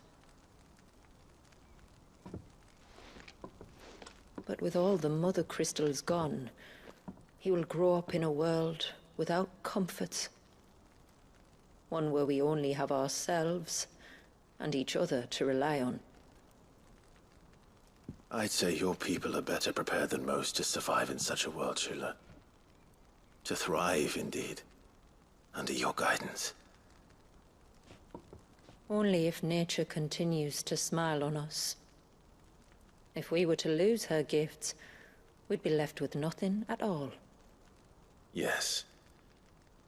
But it needn't come to that. Not if we can stop the spread of the Blight. So long as we can save a single patch of soil, we can plant the seeds for a new world. One where we can all be free. Perhaps then we might finally be able to step out from behind our curtain, eh? Till that day comes, I wish you good tide. Thank you. We should be on our way. Well, you be careful out there. Aye, you steer clear of trouble now. Likewise.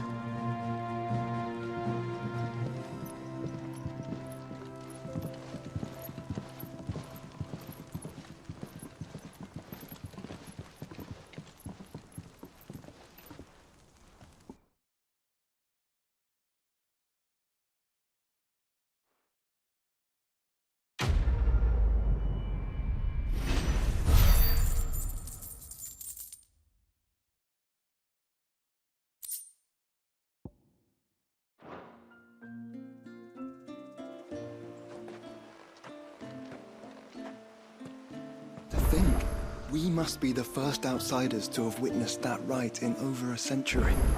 Wallius has been waiting for it for nearly as long. He seemed pleased to be finally rejoining the family. Now all we have to do is save that family. To change our river's course. My lord, I will continue to support Lady Shula.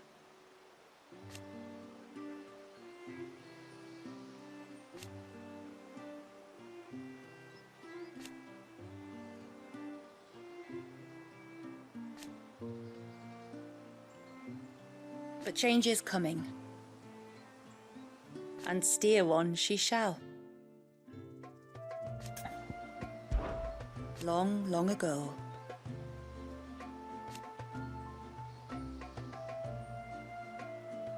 and so we wandered. But never did we settle in any one place.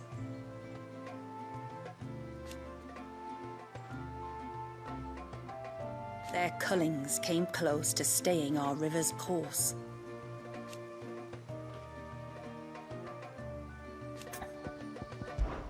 "80 years have come and gone.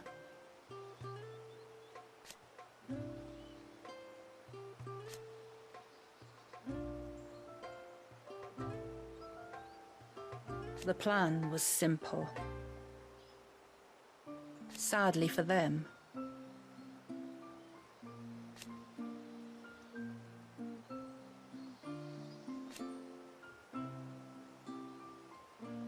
and yet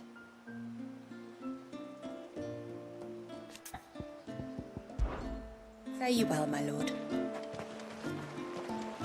Wallius is asleep. Meeting every one of your friends and relatives in the space of a single day is enough to tire anyone out. Cheers for helping out Halleck and Marnick, by the way. I told them to run at the first sign of trouble, but in fairness, I didn't specify in which direction. Didn't the chief do well? His performance made all the maidens in the village go misty-eyed.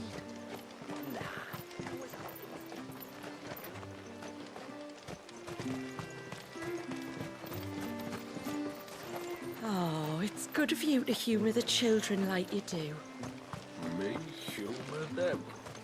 I think it's more the other way around, and perhaps it always has been.